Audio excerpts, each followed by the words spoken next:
Smoking Nash. We out here rocking to this group called The Paradox.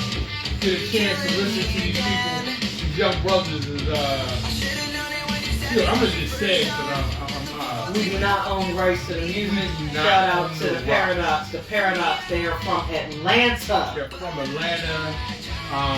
They're all black bands.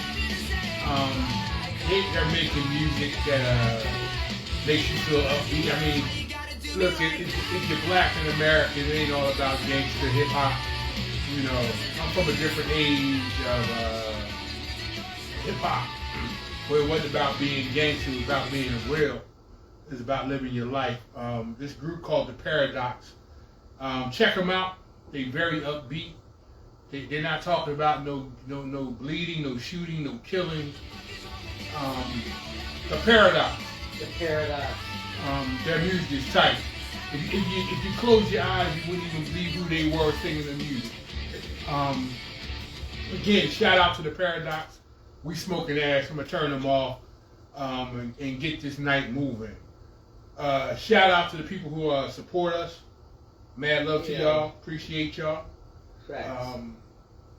Shout out to E.L. Berkeley on her book signing this weekend. Yo, it was Go ahead, Tom. No. I need you to do you on this. Tonight is about really you. I'm mad proud of you on how you handle yourself. Even if I play a small part in your accomplishments. Small? What? No, that is the wrong word. You are such a huge part of why I am able to be comfortable in being me and healing on the healing journey that has taken place. You, sir, are most definitely a catalyst of helping me to make things happen in our lives, because you never saw me as less than or damaged or any of those negative things that other people try to put on me and that I tried to put on myself. So, small part, not at all. Listen, I try to be careful what I say. Some things I have to be legally careful of what I say. I want to shout out my sorority, and I'm just going to say my sorority. If you can put one and one together, cool. There was an awesome event, and in the midst of that awesome event, it started last night, and I got some bad news in the middle of the reception for that event. And when I say that my sisters, and the majority of them I had never met, I was meeting a lot of them for the first time, they rallied in such a way that it absolutely turned. This looks funny. Shout out to Tom. That it was immediately made into the positive, although I lost a family member last night, and out of respect, because I haven't gotten the okay to speak publicly, although I've seen other people post public things, I'm not going to say who, just out of respect, because I don't know if I have clearance. So not because I love them any less, I just haven't been given that permission for public. She hasn't. And listen, first of all, I'm gonna say a few things that I'm not going to say, but I'm going to say, because I don't have a filter and I'm not bonded by shit. So fuck everybody. Yeah. So listen, her sorority, I'm not going to say they I can't say they direct name. I'm going to just say it start with a D, it ends with an Elta. Thank you for showing her love. Thank y'all for being a sisterhood. she has never disclosed to me top secret rules or regulations or rituals. I'm a Freemason. Shout out to the Freemasonry, because I'm a Freemason. Shout out to the Masons. Grand Lodge, Philadelphia. The Grand Lodge. The Grand Lodge, 529. Who up? So I'm a shout out to mine, because see, you can find all our top secret shit on YouTube. So, yo, thank you for sheltering, EL. Thank you for being the sisterhood. We're not gonna sit here and harp on it. Look, she lost a member of her family. I really thought that she had lost another member of her family, because I only know half the family. I'm gonna say this: it's a hurt feeling when you think you lose somebody, and then realize you didn't lose the person you thought you lost. So shout out to my niece, the one that I know, who's out there representing her mother and father to the highest. Her parents did an amazing job raising her, and she's doing amazing things in the world. I think, I'm not going to tip my hand, but spiritually, she's going to be an awesome woman as she becomes more understanding of her. Who she is. Who she is. Yeah. Her parents homeschooled her. She's a little sheltered, in my opinion, but that may have played to her advantage, because she's looking at the world without the ghetto eyes that some parents may put on their children. That's not a shout out to white or black, because ghetto comes in all colors. With that said, I'm glad it wasn't her. I'm sorry it was somebody else. Everybody chooses their fate one way or another. This is no judgment on my behalf, because I've chosen many bad decisions, and by the grace of whatever God I believe in, which is not a God most of you believe in, I still got a chance to live, get married, have a child.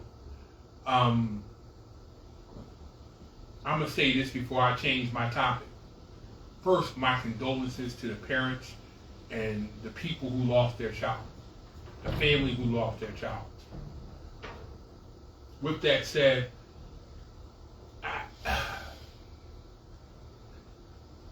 I'm very understanding of when you make a decision in your life, whether it's drinking, drugs, alcohol, whatever your vice is. We all know the day we go down that road, there is a dark side of that road. And it's not necessarily drugs. Alcohol do the same thing. Cocaine, weed, too much of anything puts you in a dark place. Gambling. I have friends who gamble big time. They're in adrenaline. They're in the most darkest place as any meth, coke, crackhead ever was. When you choose a vice, your job is to know where that vice can lead you, and more importantly, who it may affect. You got people who are going to be affected by your choices. It ain't all about you. But this show ain't never about being depressed. This show is about, well, let's just say it. It's our fucking show. But it's your fucking topics. So let's get into it, people. Let's get into it. Yo, let's get into it. I'm drinking heavily tonight. Yeah. Because tonight, I'm going to smoke me a Cohiba. Unless you would like it. No, go ahead. I'll gladly give it to you. I got one of the finest Cohibas that I personally enjoy. This is a Cohiba Royale. It was the second Cohiba I ever smoked. The first one was a Red Dot. I've tried to find a few knockoff versions that aren't expensive. Let me just say, they're not. There are no knockoff Cohibas that are worth shit. I've tried them all. They stink. They're funky. They don't breathe right. They don't burn right. Man. They don't make me feel right. They don't talk about people for a second. I got friends that don't even match that shit. But we gonna get started. Listen, always housekeeping. Shout out. There were so many people that came out to the event and support. And we've talked about this before. Listen, having the right people in your life can really mean the difference between life or death. And my godmom came out, Vera, who is a severe, when I say she is a severe introvert, she is highly artistic. She's an artist. And she is the epitome. Yo, you ain't called and let me know she was there. Yo, I didn't I know really she like her. Yo, I really, really like her. Yo, she. Man, if you didn't exist, I'd be dating her. Yeah, I believe it. Shout out to Vera. I call her Oma. VNS Lanes. The VNS Lanes. The V in VNS Lanes was there today. Aunt Vanessa showed up. My mentor Wayne and one of his daughters showed up. Like, people came out, and not only did people come out, I was maybe 6 bundles. I made bags of selling out of my complete inventory. That all the earrings, the bundles, those went first. The earrings, the jewelry, the 2 books. Shout out to Gigi's Creations, my homegirl. Y'all saw her on the first episode of Smoking Ash. Founding member. Right. Of Smoking Ash. Right. Gigi, aka Queen Queez, we call her on the show. She is also creative. She made my bookmarkers. It means a lot, y'all. So, to the people who support us, if you ever find yourself listening, just let us know you're here. We can gladly shout y'all out. Y'all don't realize how big a... Yeah, what's up, Reg? Red, what's up, B? Yo, Lady Spartan, what's up? Cut you off. Hey, the people who listen. Whether it's 1 or hundreds, y'all don't know how much y'all make us who we are. I mean, y'all are so supportive. And when we started this little venture, it was over a birthday party. It was. We was all drunk. We was in my cave. The night was at the end of the night. Everybody was gone. And the fun part about that is we all realized that there's a certain segment of us that are not represented. We ain't talking about your political party. We ain't talking about your race. We talking about, you just got a view that these young folks don't understand. And there's an older folk generation that don't get it. If you young, we don't make sense.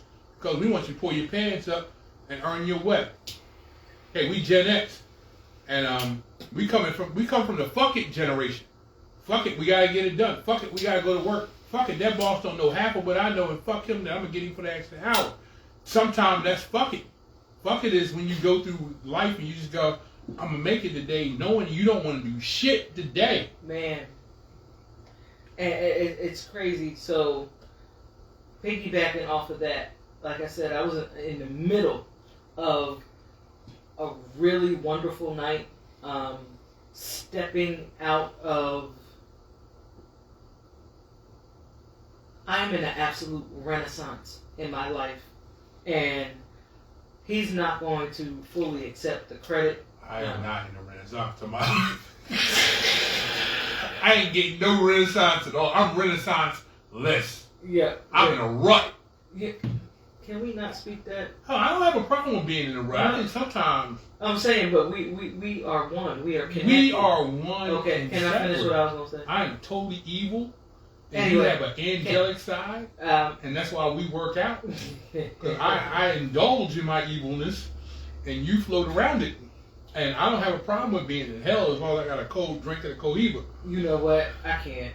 My hell's hot. And you gotta use chips. Yeah, if I you gotta really be in hell, have a way of making me lose track of my thoughts. And I have no idea what I was going to say now. Thanks, Tom. So look, let me keep it real about her renaissance. She's renaissancing. Her book is doing well. Her supportive crew is doing well. Her friendship is doing well. Her job loves her. She's been the most enjoyed employee of all fuck time. Her motherhood is off the chain. Her daughter, our daughter, is always overly happy to see you. And you. I am in truck hell. I drive a truck. You know what? I do bodyguard work for people who got way more money than I'll ever have. They are millionaires. I'm a thousandaire. I can't. I was told to say that, so I am a thousandaire. I am worth $5.6 thousand. At any given time, I could be into $20.7 thousand in debt. Yo, I can't. I said $0.1 thousand. I can't. I'm a thousandaire. To you women who don't do 50-50, dating me won't work. If you think I can afford your lifestyle, first of all, no. I'm not leaving who I'm with. Yo, I was gonna say, no. First of all, he ain't on the market, so let's get that straight. I'm on the market only if. Nah, I'm not. I like where I'm at. Cause I married my homie with tits, so I'm good. Yeah, the homie with tits. Hey, so listen from the golf. What golf are we speaking? It's Reggie. So. It's Reggie? It's Reggie. That's what I'm saying. It was Reg. Reg. Yeah. Reg as in Connor? Yes. We have Connors on air? I was about to say. That's rare air. Since one Connor couldn't make it, we got another Connor, so it's always been a Connor. Yo, shout out to the Connor family. We are a rare breed. There's so few of us left, and then at the same time, so many of us left. I am, look, I'm going to say it because let's keep it 100. Shout out to Lucille, creator of Reggie, Kia, and I believe there's another one out there. Yes. And that means that she made 3. My mom only made me. You know why she only made me? She told me she had no black backup plan, and that was it. Some of you people have siblings. I'm siblingless. I have a half brother who don't want me. Listen, so here is what I took away from the weekend, and I know we always circle back to, but everything is connected. It really is. Hey, Reg, what you smoking tonight? I can't stress. Oh, sure. I can't stress enough the importance of recognizing your shit where you need to heal. Whether it's from something somebody took from you or put in you negatively, or something that you developed, yourself. If you have a chip, if you took a little tiny, had a little small chip on your shoulder, and then you made that shit into a canyon. Yo. Not canyon. Yo. Some people will take something that was small, and then they turn it into something. I can't stress the importance of recognizing, owning, and then starting to do something about your shit. And the beautiful thing of what happened to me this weekend is that my sisters rallied when they saw that I had taken a sudden hit. But that's not where, and I appreciate that. And that's what real friends are. But even friends you just met. Right. But later on today, I went on to say, it's also in the everyday, right? Sometimes, and you'll often see it in families, right? Like we go, what's the running joke? Well, I guess we'll see at weddings and funerals. Most of the time, it's a funeral. And unfortunately, in my family, it's too often at the funeral. Right. Same. It's not that we don't love. Right. We just don't show up until. And therein lies the. Now look, every relationship is not going to be the same. It ain't gonna be all kumbaya. Some people, you gotta know. You know what? Just because our personalities. It's not that they're bad, it's not that I'm bad, but the combination, I gotta take you in doses. I gotta keep you at a distance. It's like we come in close, and then we gotta, just because of the mix. Some people are toxic, but it's the everyday. If we could get better at the regular interactions, And you got to figure out what the rhythm is for regular. Like I got a homegirl, we are tight, we are so tight. But our rhythm, because I understand how she flows, we might only talk on the phone once every, if her energy is good in life and the rhythm is flowing a little bit better, maybe once a month. Sometimes that can be like once every 6 months though.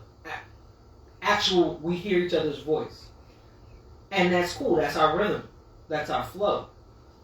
So, but I think you have to, it can't just be when tragedy strikes.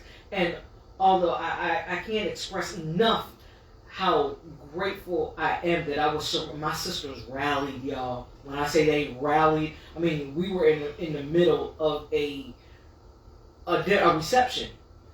And there was a program that was scheduled, and I tried to be discreet and step out. She is incapable of being discreet. Yeah. She is deeply hurt. Yeah. And I'm going to say this because I think it's not funny, but hilarious that I'm the wrong dude for this. So as her sister saw her in distress, one of her sisters reached out to me to let me know she was in distress. She tells me her nieces died. And unfortunately, I did not want to say that. My apologies. She didn't say it. If you get mad, please put that on me. But I only really know one particular niece because I watched her grow. I took it the wrong way, and my heart broke because who I thought it was. And since I've got the chance to know this child from small to adulthood, my first instinct was to lock and load and go hunt this fat person down. I'm hurt because my first instinct was because I know how strong that soul is and what I hear and have been told, the greatness of that soul. When I heard my wife on the phone and then she explained to me the situation, I felt helpless because I couldn't help her. And I understand that, I don't know what God you believe in. My God, the God I believe in, does not demand me bend the knee.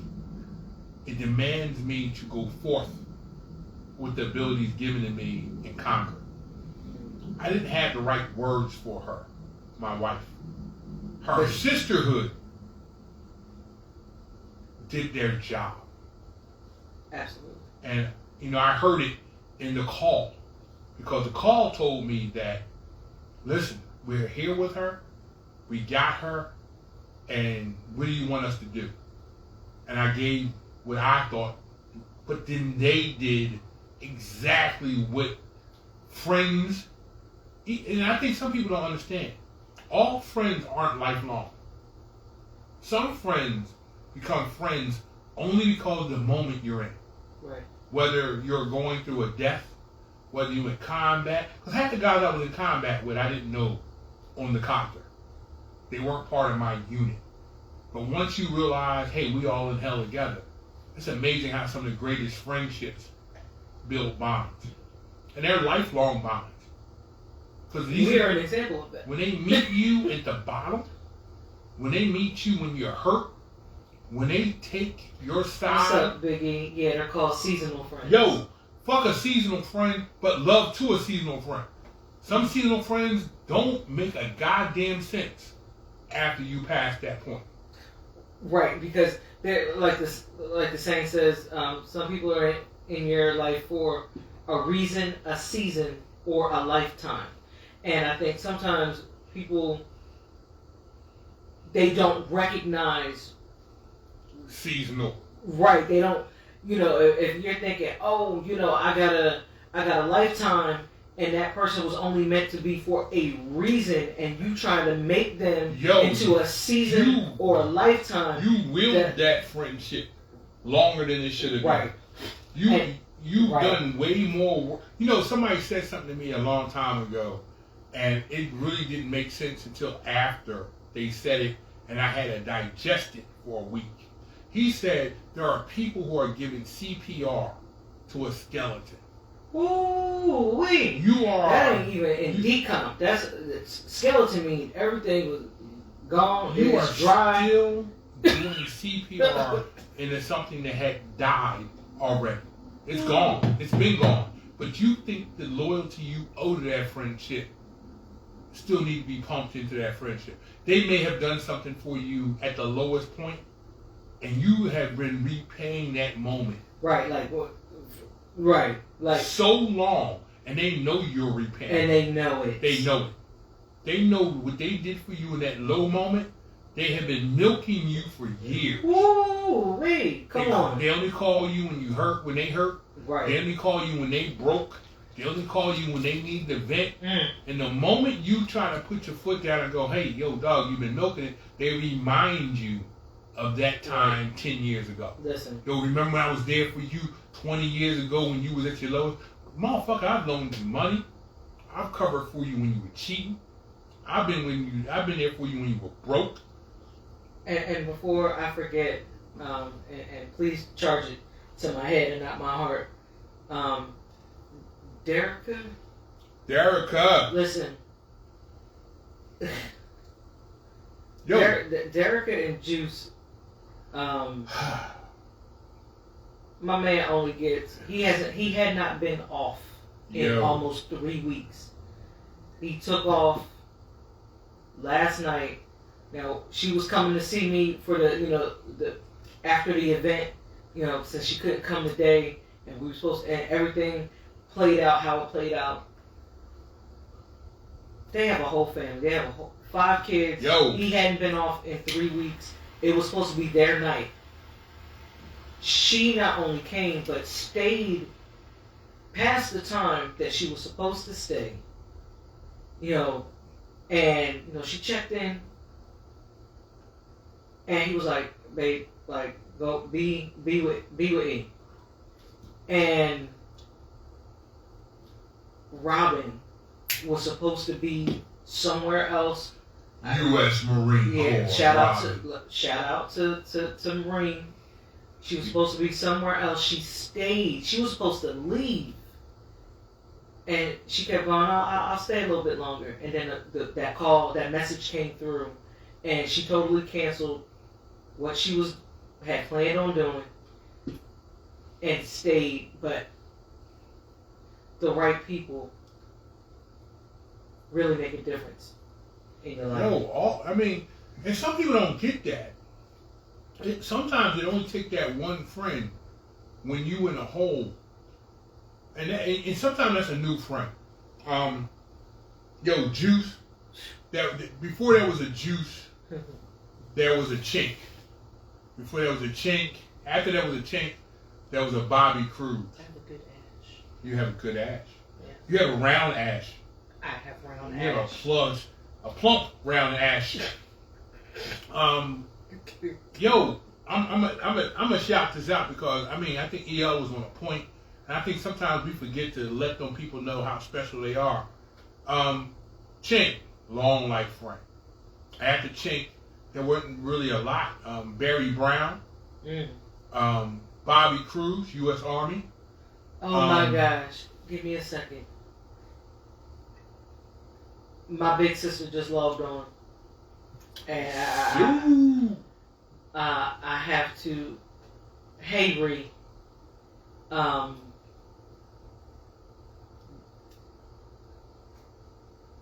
Do I have permission to speak freely? Let me know in the chat. I'll wait for your response. Go ahead, Tom. It's Juice was my youngest godfather to my daughter. That's how much I trust him. And if I could list the brothers who I would have encircle my daughter, it would start with Chink. Second would be Bobby Cruz. Strong third is Juice. Second, and when I say this, I'm not even trying to be funny when I say this. And it come only 3 names. It would come. Man, it's rough. Yeah. Mendoza, Carlos, my trusted non-military friend, Juice. Then comes who unfortunately is no longer with us on this side, but still look out after my daughter on the other. JB, John Britton. Some people didn't understand him. Some people despised him. I understood him. Well, JB was an asshole. JB was a complete asshole. But he had a good heart. He was my brother who was an asshole. Right. But Tom's an asshole. But he has a good heart. Listen, let me be clear. Yeah. I am complete asshole if I don't like you. Yeah. I am super petty. I am so petty that if I don't like you, I will drink a bottle of flammable gasoline just to piss on you. Yeah. In a flame. You know what? That's how petty I am, and I don't lie about it. Not turning the penis into a flame. Hey, listen. We ain't doing that. I need that. Hey, listen. Sorry. But if I love you, if I call you brother, man, friend, there's nothing. Family. Hey, listen. Respect to you. I will kill literally for you and figuratively for you allegedly. Once I call you family. Hypothetically, not that any. Because it takes forever to become family. Never happened. E looked out for me when I was in a low place in my career. Spec one. I mean, he was one of the few men that was strong enough to look me in the eye, tell me how it is, and wasn't concerned about me breaking his jaw. May I interrupt? Sure. So I did get the nod, even though Tone kind of slipped up a little bit. My apologies. Not that in my heart I really thought it would be a problem, but I try to give that respect. So my big sister is on, and my big sister Taria, and she lost her daughter, my niece, and when I tell you, so first of all, this was my first niece. Out of all of my siblings, out of all of the children, and everybody except me, because here, I'm Johnny come lately. All of my siblings had children around the same time. Like, all of the 12 of them are literally, like, it's like they're in groups. Like, so Maiva was the first. And because just of distance and how life be lifing. Life be life. I didn't meet her until she was about 2 years old. And I remember being so excited because I was seeing my big sister because we didn't get a chance to see each other a lot because we weren't raised. Our being raised together got cut short when my parents died. So I'll say that because we were being raised together. That was even though they lived, our parents were doing their absolute best to be functional co-parents, and it looks like they were. And Maiva was the first to make everybody an aunt or uncle. And I remember this little brown skin, round face, big eyed, and she was so beautiful, and I was so excited to see my big sister, and man, I have a niece. And her eyes, absolutely captivating like my sister. And beautiful. And sometimes people, when we see people struggling, we forget that they weren't always like that. It's not that they were always raised poorly. My niece was not. She was not raised poorly. And I'm not saying that because this is my sister. No, she was... Life. Look. Life. My sister is an Aries, okay? Like Aries. My husband. Now, she's not a March Aries. She's an April Aries. But when I say there's no quit in her, she always sacrificed, always made sure her children had, even if she didn't, always pushed education. My nephew was in college now doing his thing. My other niece, like they're awesome people. So she didn't come from somebody not loving her, not caring, not pouring into her. And so I just want to shout out to my big sister.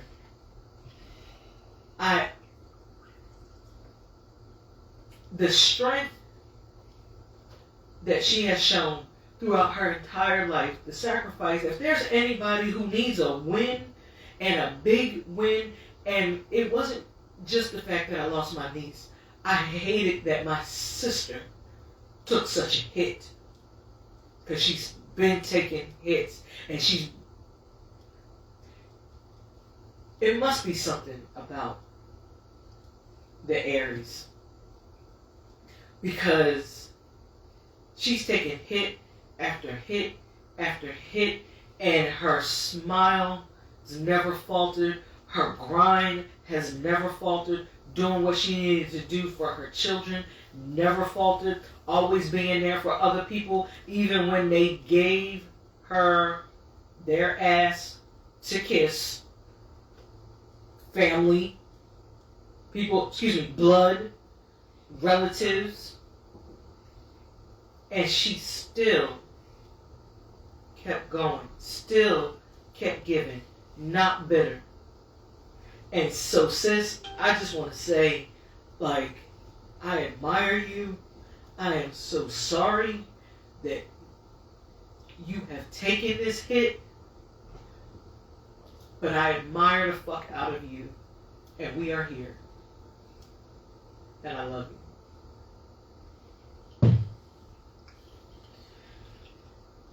Yo, so deep moment here on Smoking Ash. And listen, y'all know this could be a roller coaster. We can go anywhere. Because Smoking Ash is it's real. It's a real show. So let me say this, because I don't know. I haven't gotten a chance to really sit down with you and have that Aries conversation.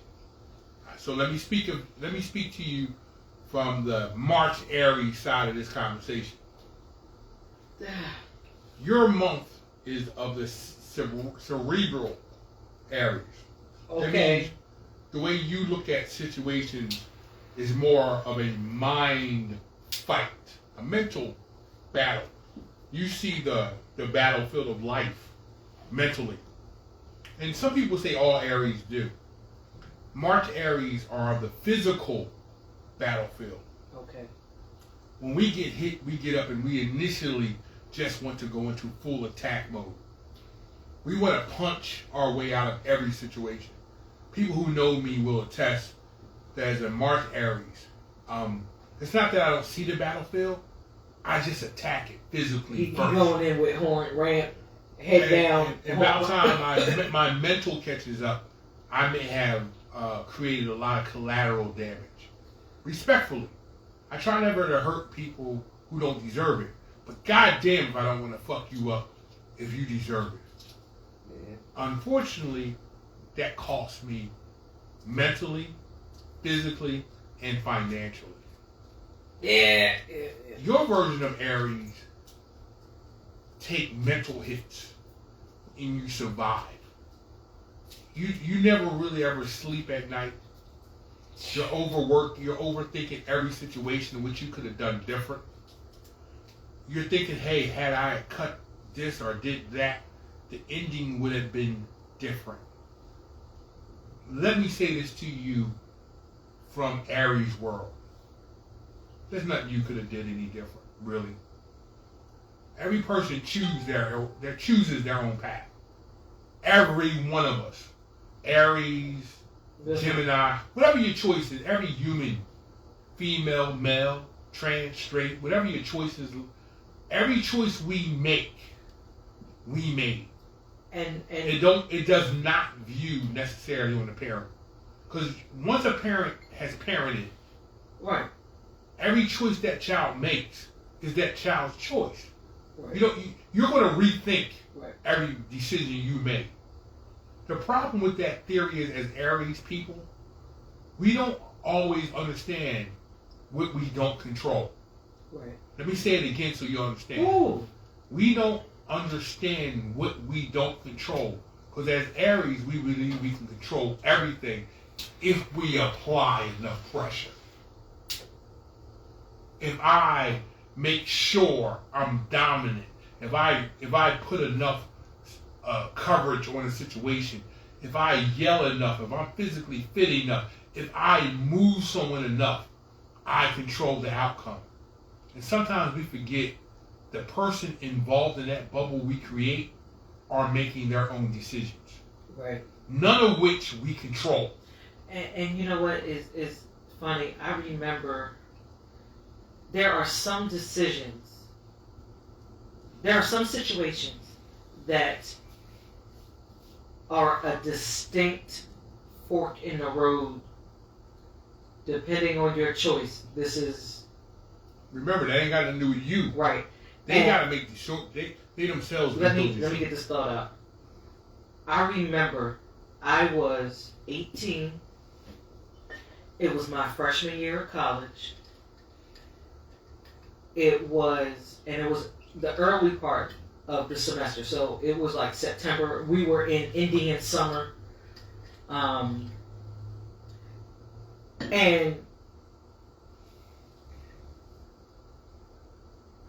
my ex, now mind you, I'm 18, but I had been through like a whole grown life worth of stuff at a very early age.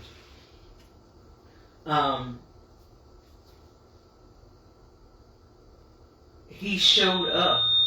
Who? He showed up. Spirits have spoken. Yo, he showed up on campus. I did not know that he knew. Like last I checked, he was like, I had cut ties, and he had heard that I was at Rowan, and found out what dorm I lived in. You had to buzz. If nobody was walking in, you had to like hit the intercom, and your phone would ring in your room because nobody had cell phones unless you were like the rich kid. So I had gotten a call, said, I had a visitor, and they were downstairs. And I come downstairs, and he is standing there. And when I tell you, I felt like such a surreal moment, and I felt torn. It's like it was enough time that I had put distance, but then when I saw him, I started to feel conflicted. And I remember him going, yo, like, you good? I see you doing your thing. Like, you a college girl now. And it's like, you going to show me your room. And I remember going, I was hesitant because it's like the picture had slowed down and I could start to see.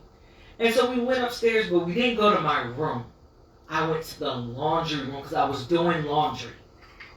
And I went to the laundry room, and he, tried his old, and he's another Gemini. And he tried the charisma game on me. Tried to kiss me, I wouldn't kiss. And something took, it's like I heard a voice go, don't kiss him. If you kiss him, you're going to lose your ground.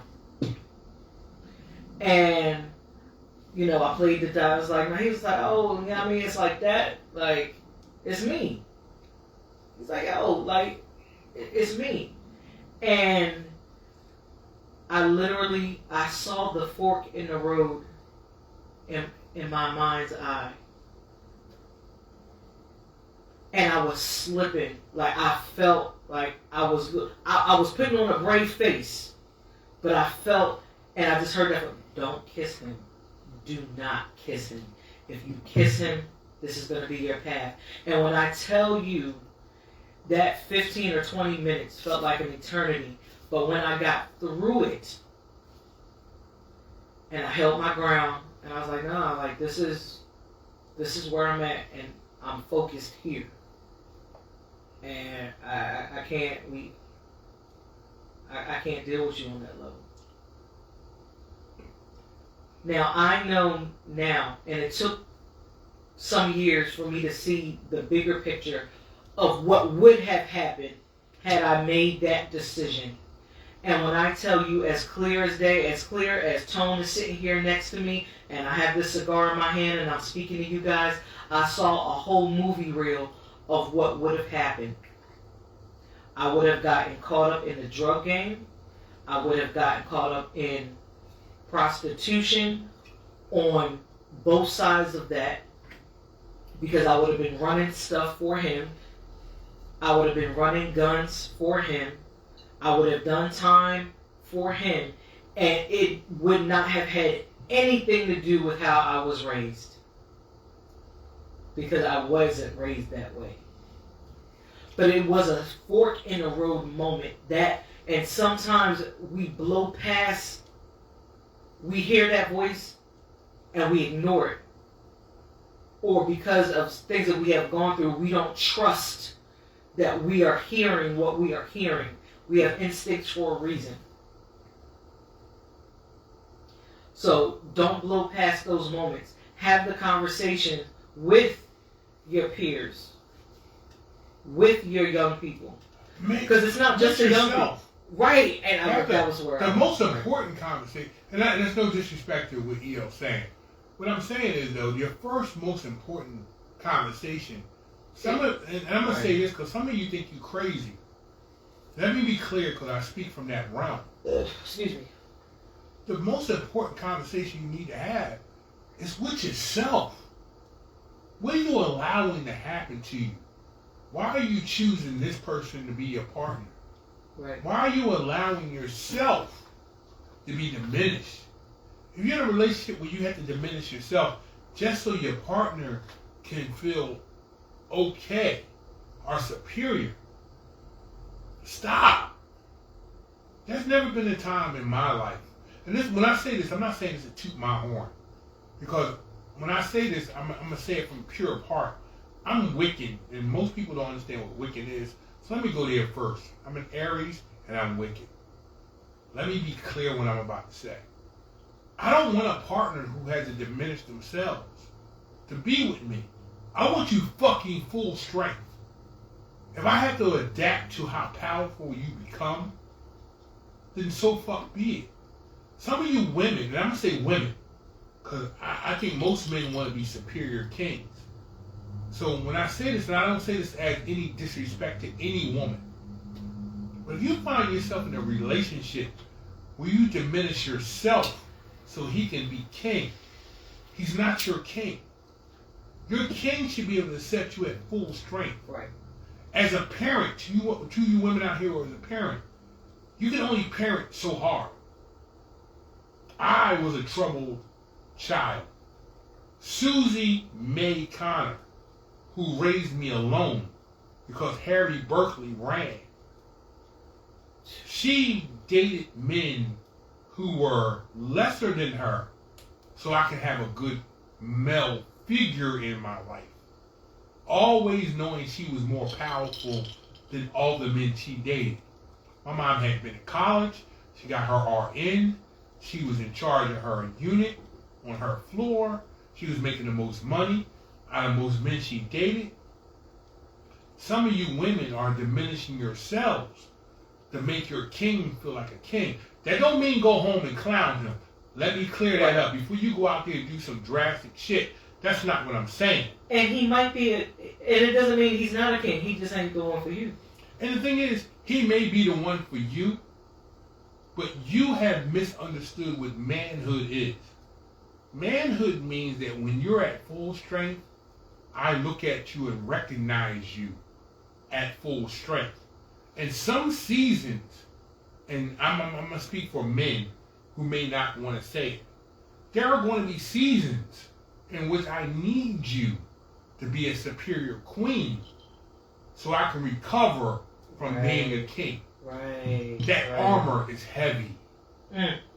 Those hits I'm going to take every day that I don't tell you about is heavy. Some of them days where I'm working, where I don't come home and tell you how fucked up a day I am, because I'm a king, you may not recognize how wounded underneath that armor I actually am. Why? Why? Because I want to be your king and I want to be your protector. And I am bleeding heavily, mentally and physically, underneath that armor. There are some dreams that I'm giving away just because I want to be a father and a husband. There's some crazy shit. And see, some women, and I'm not going to, listen, don't be offended when I say this. Some of you women believe that when a man says I want to go out and do shit, it's the fucking thing. It's not. It's that I want to go out there and be the man I thought I was. I want to go out there and prove to my peers that I can do damage. I am to be feared. I am to be recognized. Now, respectfully, when I say that, I'm 6'1". I'm over 330. I bench press in the 300s, 400s. My leg lift is in the high thousands. And there are moments in which the world has beat my ass on such a level that I really want to come home, take my boots off, and just roll up next to you and say, babe, I just need some love. I don't need to fuck. Right. I just need you to look me in the eye and go, we got this. Some women, I'm not going to speak for all women because I don't know all women. I ain't never been a woman. But some women say shit that when we look at you, we're going, really? You really think I want another woman? The reason why I'm holding a steady job that I don't want, the reason why I'm going to a job I don't care a fuck about, the reason why I'm going through this bullshit every day, because I'm really trying to be faithful. And when a woman doesn't recognize how wounded I am, and I'm going to speak for the brothers who can't say it for themselves, because every king wants to be invulnerable, unable to be hurt. We're going to look you in the eye and go, and every woman out there has heard their man say it at least once, I'm all right. I got this. And you didn't recognize he's bleeding heavily from the wounds. Now, here's the... And sometimes when he says it, oftentimes, let me clear that up. When he said, I know good and hell well, he ain't. But that's a queen. That's not a trick. That's not a cheap chick. That's not a woman who has been anything else. When a real true queen says that statement without saying it out loud. And that is what that is. Don't put him on blast. Right. Don't turn the spotlight on his injuries. Right. Recognize that your job as queen first is to see the battlefield a little bit better than me. Because every man out there who's working a job that's beneath him, yeah, I'm going to grab the mic. Right. Every king is working or doing a job that mentally is beneath them. It don't come nowhere near what he thinks he should be doing.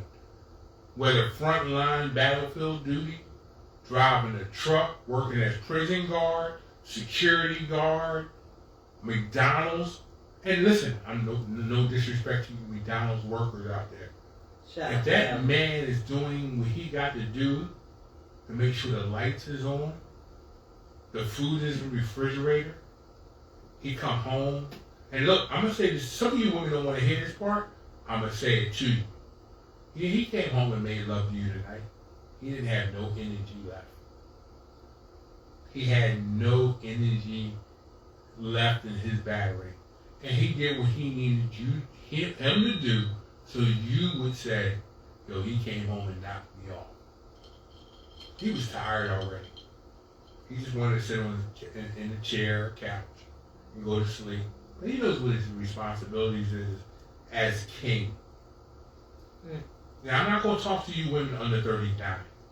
If you're under 39, what I'm about to say, more than likely that's a very specific age. Won't make sense to you. 39? So, yeah, because 39, you used to be 35 and up is where men start to realize that it ain't all about the dick game no more. Right. He's coming home with a package. Right. Lights, food, insurance, Right, because that electric bill is bills, crazy. whatever he need to do, he done covered first. Now, some of you women out there looking at that younger brother thinking he about to lay the pipe.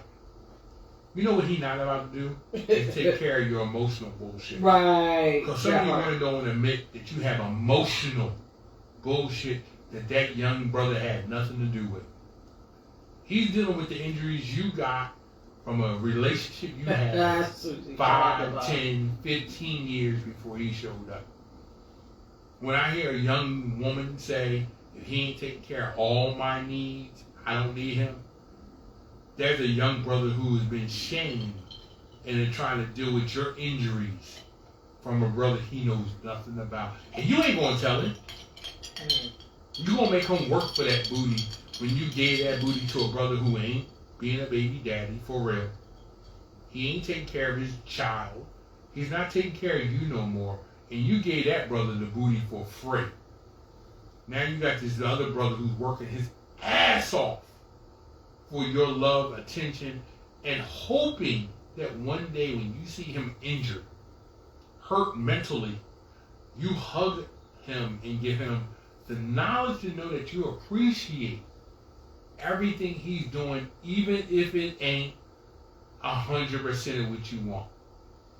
And I'm going to say this because I watch videos of women saying, if he don't make $100,000, if he can't afford the lifestyle I want, I don't want him. Can you afford the lifestyle? Here's my question. Why aren't you with the guy who did? The dude who knocked you up. The brother who made you a baby mama. Why aren't you with him? Was he that dude though? Because he definitely laid the pipe. And he laid the pipe with no condom, which made you a baby mama. And look, I'm not going to harp on it. Listen, you got your rules and your needs. I'm not discounting that. No disrespect. You want somebody who's going to pay for your hair, your eyelashes, your nails, your upkeep, and then take care of all the house needs and the child needs that he didn't create. Because some of you come into the table with children that brother didn't create. And I'm not shaming you saying you ain't worthy. Because some of you women are very worthy. You just gave the pussy to a dude that shouldn't have got it. But please don't hurt the brother who you gave it to, who you're now giving it to, for the sins of the brother you gave it to, who ain't living up to none of the standards. I'm going to shout out to them because I know 2 brothers who are ex-military. They put in the work. They go to jobs they know they are far greater than. They ran into women they married, put rings on the finger. And them women still hold him to the standard of the man who ain't doing shit. He's hurt. And I'm not crying for the brothers who do it. I'm crying for the women who hold a standard to the brother who showed up. A different standard. But not holding that same standard to the brother who ran away. He ain't being baby daddy. He not paying for the hair, nails, eyelashes, physical upkeep. Let me finish this one thought, because I only got to say this. Ladies, there's 2 different things that some of you are asking men to take care of. There's the physical damage of the brother before him, and there's the financial damage you want him to fill in. This is a brother who's got nothing to gain out of this at all. Because some of you women have tricked yourself into thinking booty is all you got to show up with. And yo, shout out to a hot meal. Shout out to peace. Shout out to the back scratching. Yo, shout out to when a woman looks a man in the eye and goes, I see where you're trying to lead us, and I'm going to fully follow you down that path. And I'm going to have my binoculars on to see what you don't see. And I'm going to give you my counsel, not the man. There's a difference. Right. When a woman counsels a man, he appreciates it. If you say, hey, babe, don't call out that. You really need to go in because your boss is looking for something to fire you for. That's counsel. When a woman says, you got to go to work because bills is due. Like, I need you to stay home because you are not right. Now, when you tell me you only need me to go to work because the bills is due, that's not counsel. That's you looking out for yourself. When you say to me, babe, they're trying to find a way to hurt you, you gotta go in tonight. Or excuse me for the feedback, because it's coming from a soul from within. When a woman says take the night off because you mentally need a reset, that's counsel from your queen, because she's gotten to know you. She sees something you didn't see tonight. That's counsel. Some of you women don't know the difference between counsel and self-preservation. Ooh. Self-preservation is when you make a man go to work because you worried about that you want to have to come out of pocket of your emergency escape plan. And listen, everybody has a level. Let's get this straight. Everybody has a level of self-preservation. It is built in us. We're animals, okay? But there's a balance. There's a balance to that. And you have to have the emotional wherewithal. That's deep. Could you say the word again? The, Some women didn't hear that word. Let her say it again. Please say that word again, because it's a deep word that a lot of people, male and female, don't hear. Say it again. The emotional wherewithal. Wherewithal. That's internal. They ain't got shit to do with me. That is absolutely 100% internal. That is where your emotional intelligence, your mental, your spiritual, and whatever that is. And some people, if you don't have the right mixture, the right balance of that, it's going to be thrown off. Susie, what you just said prior to what EL said, yes, blueberry does it. Jim Beam Peach is a fucking awesome drink. And we didn't say, well, I'm drinking it. I'm sticking with my pineapple tonight. But I know this is this is heavy, and say it again. Which part? I'm gonna say it. Emotional wherewithal. No, yo, listen. As a man, and I'm gonna say a few things because we live in a different world that it was frowned upon, but I know we live in a different world now. Straight black male in a job where you have to impose your will on other straight men to let them know that you are running this shit. Wherewithal is self. It doesn't mean that me as a king imposes upon you. It means that you as a queen impose it upon you. And see, I'm not a big chess player. Oh, listen, you took. Yo, let me say it again, because I'm not a chess player. Because I was about to go there. My wife is a chess player. I am not.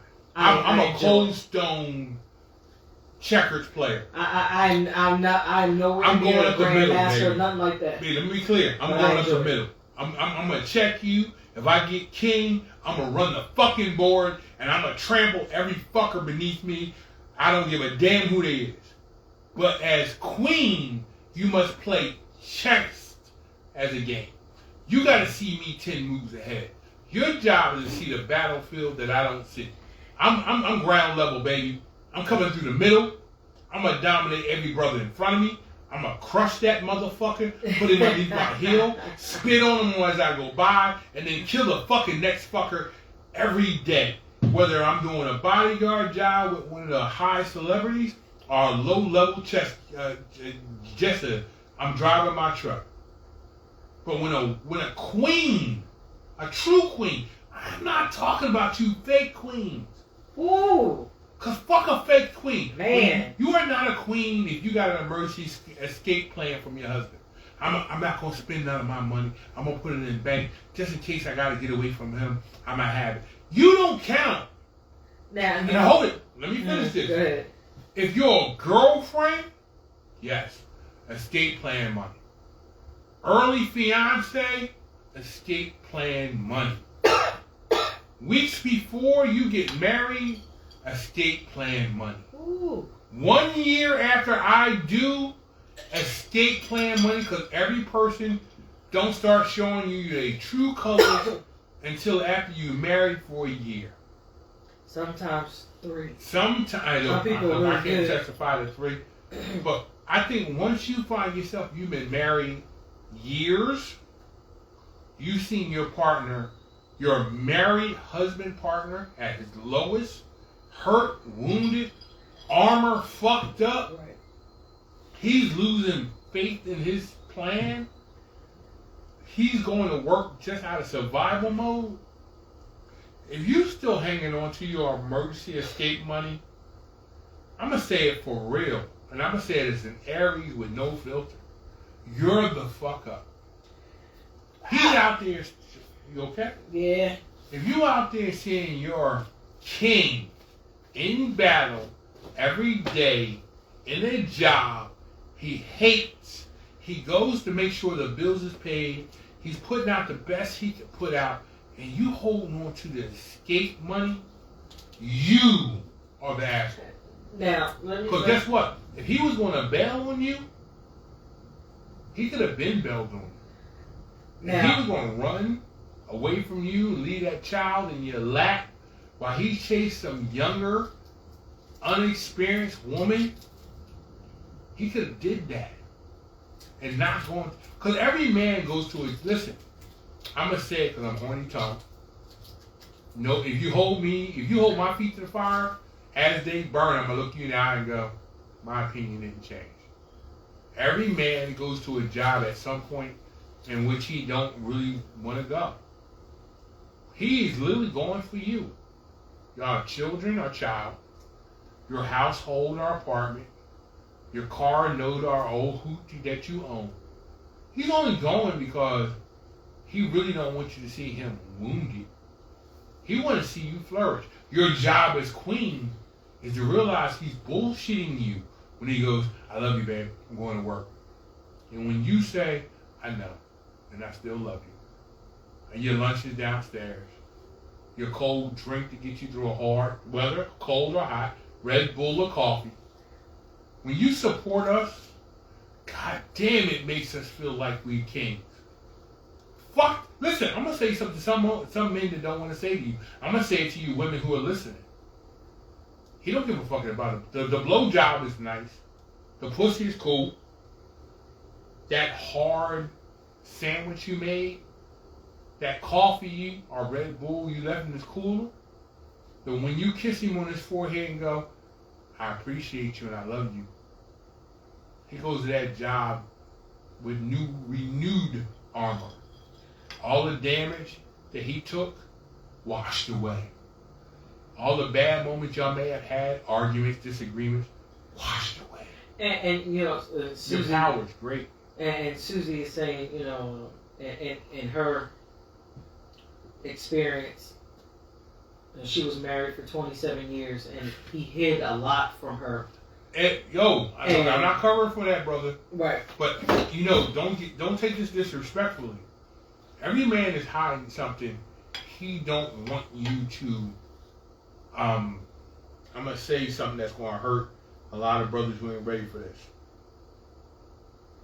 Every man has the armor he wears every day that has been diminished, not by you, but by the world he goes into.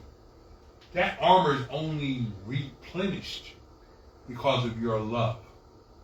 But you know what, Susie, and because I know a little bit of that story for you. I don't know nothing till you tell me shit. I will. He could not handle your strength. And he tried his best to stifle. Hold on. Your Let strength. me be clear. As an alpha fucking male, and I know, look, I've never asked a woman to acknowledge me as an alpha male. I'm an alpha male because I walk in the front room. I look at other alpha males, and my job is to let them alpha males know they not alpha around fuck me. So let me speak to the true alpha males. I don't ever want my female ever to be diminished in her full potential. Why? Let me explain. As an alpha male. I was going to explain and from the chess standpoint. Go ahead. And I'm explaining it. And some people will find me arrogant when I say this. The fun part is in my areas I'm talking about. Yes, as I truly believe me to be an alpha male, an alpha predator. I don't ever look at my female and want her diminished. She can be as alpha as the fuck she can be. Why? Let me explain. An alpha female should never be on par with my alpha male. Why? Let's be clear. She should dominate every female in the fucking room. Her dominance over me is limited. I don't want you lesser. Right. I want you to be as deadly and as smart as you can be. I want you to see life, the battlefield of life, from an alpha female position. I want you to look at shit and go, hey, horny tone, to your left. You're not paying enough attention. Why? What's wrong, baby? You don't see this dude creeping up or that person creeping up. I've already engaged him in battle. He's not my equal as my partner. Now, hold it. Some of you women don't want to hear this. Let me say it again. Your job is never to be alpha over your male. Let me say it again to you women who are alpha women. You are never going to be, or should you be, alpha over your male. You should be alpha over every female he has met, meeting, or will soon to meet. And I absolutely the fuck him. There are women out there who are going to engage me. And women that I work at certain jobs engage me. And I look at them and go, I'm not saying you're a lesser female. I'm just saying the woman that I chose as my queen will completely destroy you. And will. Mentally first. Absolutely. Some of you women believe it's a physical. Especially and I'm a Gemini too. You will never beat the female alpha. Right. Why? Absolutely. Because as an alpha male, if she comes on to me and she shows me she's capable of taking me or showing me that there's a different place to go, I'm out of curiosity, I'm curious. But if I chose, and some of you women don't know the difference between when you choose girlfriend, fiance, and wife. Girlfriend, no disrespect to you, but you don't have any for real power over an alpha male. Fiance, you have increased power, but not dominance. Right. Wife, once you reach, I have chosen you as a life partner. Guess what? Let me say it different because some of you women don't know the difference between fiance and wife. You think because you put in some time and you got the title fiance, you won. You fucked it to an alpha male. To a sigma male? Yes, maybe. To anything underneath sigma? Maybe. I don't know. I ain't never been sigma or below. To a predator male? When I chose you because I believe you will eat literally every female that approaches me. If a female says, yo, what's up with you? I'm going to take you down.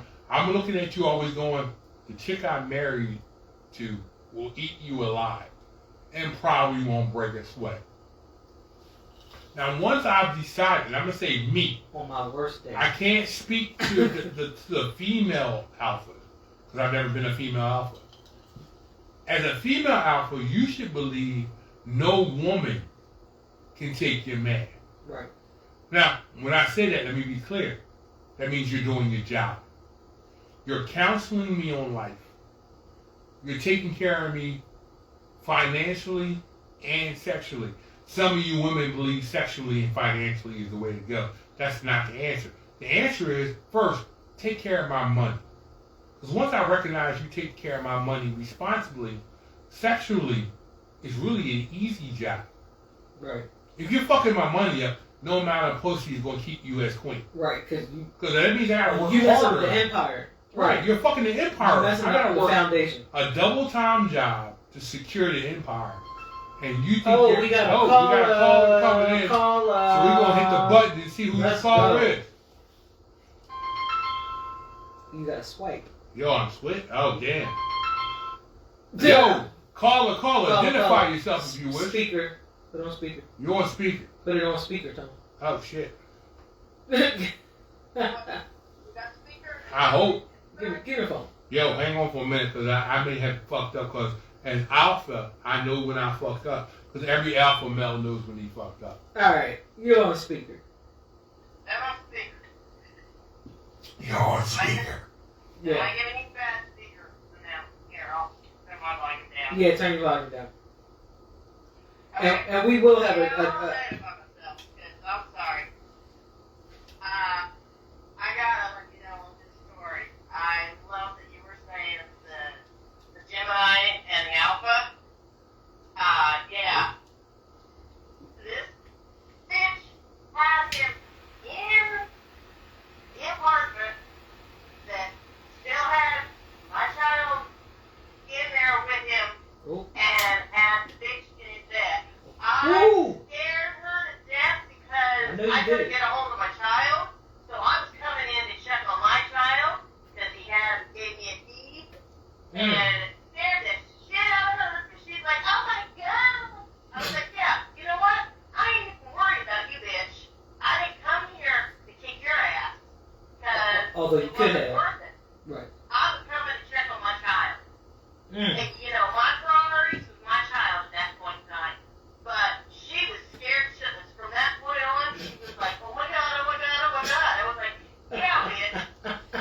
I would have kicked your ass, but I wasn't in the prerogative of, oh, I don't give a fuck who he's screwing with now, because we're done. But you I know, was coming to check on my child. but you also. I scared the shit out of her. I was gonna say you also knew that it really wouldn't have been a challenge, that she was an easy take. Oh, no, and she did bad. She fucking smacked the shit out of my damn here. Well, my priority was to see what was doing with my child. Right. Right. You know, because I was like, it was mama bear mode. I was gonna say, and a real alpha woman, that is exactly the mode. Hold it. Yeah, and by that time, I was like, oh no, I was like, he's already dropped me to the side, and Daddy's gonna take me, and I was like, I really don't care, but it's like, you know, I was coming in, she was scared too, and even to the point, because he has now married her, she was still scared at their wedding reception. That you gonna show up. At the wedding reception. No. Why would I do that? No. But I love the fact that I have that persona of I will kick your ass, which you know me, that's not what I did to her. I love the fact that I scared her. Yeah. And I love the fact that he went with even an older woman than himself and myself. And I'm like, yeah, bitch, you didn't go for the young chickie, but still, you know what? I would have kicked your ass if I was in that frame of mind, but I couldn't care less what they were fucking doing in the next room. I was wanting to check on my kid. Right. So, alright, no, I'm sorry, I knew I couldn't get that down in text. No, you're listen. We always appreciate the call in. We want people to call in, and thank you. I got more sleep in the room. Oh no. Hey, listen. Something tells me, we gotta pay bills. And something tells me that was the water bill. But let me, while Tom is on a quick break, let me break down. And thank you for calling. Let me break down the game of chess. Now, let me preface this by saying I am not anywhere near like a chess master, but I enjoy playing. Like you wouldn't see me on in the chess competition circuit. Like I'm not there. Now Scrabble, I used to be a little formidable, so you might want to catch me on a low level. But chess, let me break this down. So for those of you who don't know, chess, there are eight pawns, and then there are 8 in the back. So you have your 2 castles or your rook. You have your knight, the knights in the castle, right? Then you have your bishop, so your spiritual council. Then you have the king and queen. So 2 rooks or castles, 2 knights, 2 bishops, 1 king, 1 queen. Now the game is over if the king gets taken. However, the king has the least amount of movement. Catch this. The king has the least amount of movement. Okay? So he's limited in his moves. Sorry. He's limited in his moves, but the game is over when the king is lost. Now, the queen has the most moves. She can move however she wants on that board as long as the king is in play. So her main job is to make sure, we have pawns, right? We got the castles, but the queen can move however she wants to move on that board. Backwards, forwards, diagonal. She can move any way she wants. Yeah. But the game is over when the king is lost. Some women are, and I'm gonna speak to our women. So if I offend you, there's a part of me that's gonna say I don't give a fuck. But I'm gonna speak directly to our black women, women of melanin. Melanin. Melanin. Melanin. Melanin. I'm ex-military. We were heard militant. Let me speak to you as a woman of melanin. Sometimes some of y'all have been tricked in thinking that you should put on the male crown. Whether you straight, not, anywhere on the list of gaydom, and I'm gonna say gaydom because I'm horny tongue. Your job is never to be king, especially if there's a male involved. If he's incapable of lifting the crown, he shouldn't be your king. If he's incapable of being protector of the kingdom, and all kingdoms aren't the same. Some kingdoms are great, and many people will challenge that kingdom. Some kingdoms are Section 8. Ain't nobody trying to get in for real. Let's keep it 100. Not the Section 8 kingdom. You're in a Section 8 kingdom. Ain't nobody trying to take your ground. But when you are with someone who was a king of a high level, it's not your job to make him king. It's his job to take the kingdom. He's supposed to exert dominance, vision. Let me say it again, because some women don't understand there's 2 versions. Vision. Dominance and vision aren't the same. There are men who have vision and no dominance. Right. They say, hey, that's good. You gonna follow me, and this is where we gonna go. But he don't have a vision of where we going. And you're following that. I'm gonna say it, because I don't believe myself to be anything less than an alpha. If you're following a fool with no vision, he can't lead you anywhere. And it won't matter what moves you make. Now, some of you women think you can take a sigma or a lesser alpha. Now, look, let me be clear. There are some very dangerous sigmas out there. They may not have the vision, but they have the drive. Right. They don't have a goddamn problem with working doubles, triples to leave their family somewhere. And they take the full heat on themselves. Let me say it again. They, do you want us to call you so you can be on speaker? Of course, do not drop your phone number in the chat. You can send it privately if you want. Because you already have a queen. If you're following a Sigma who has a lot of drive but no vision, he's going to take you a lot of places. None of which he saw himself getting. He's just driving hard. Which is cool if you know the moves to make his vision. Because there are alpha women who have vision and are waiting for their Sigma. They're just waiting. They can turn that. Now hold it. You can be an alpha female married to a Sigma male. You have vision. He has drive. You work together. Right. Still, the kingdom survives. Right. It may even thrive. But some women out there don't know there's a difference between an alpha male with vision and drive. Because alpha males have vision and drive. I see where we're going. Right. I'm going to bust my ass to get us there. And I'm going to need you as my alpha female to cover my flank. And she knows all the moves to make. There is... But she knows she's married to an alpha. To a Sigma. And that alpha...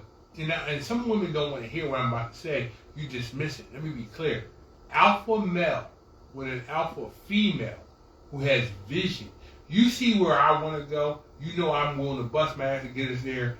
And you see parts of the battlefield that I'm never going to look at. Why? Because as an alpha male, there's nothing I can't fight my way through.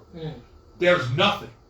If my family's hungry, a double shift, a bouncer job at night, a side hustle, we gonna get there, baby. Now there are men out there who are Sigmas. Yo, I'm willing to put the work in. I just ain't got no vision, baby.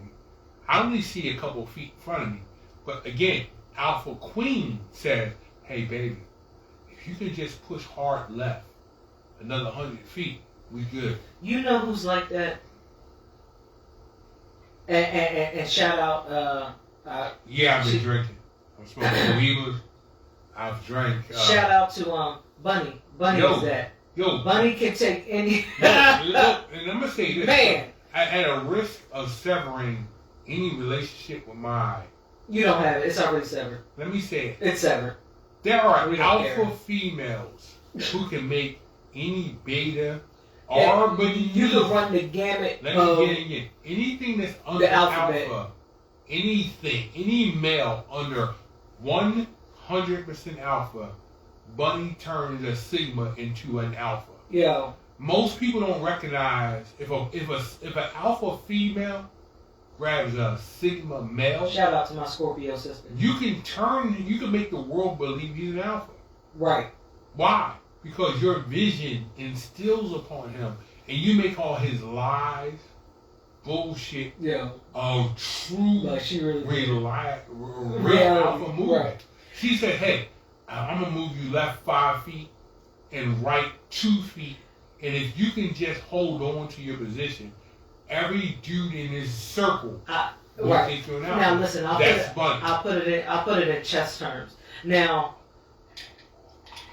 if you get any of the pieces of your pieces into your pawns, if you get any of your pawns, right?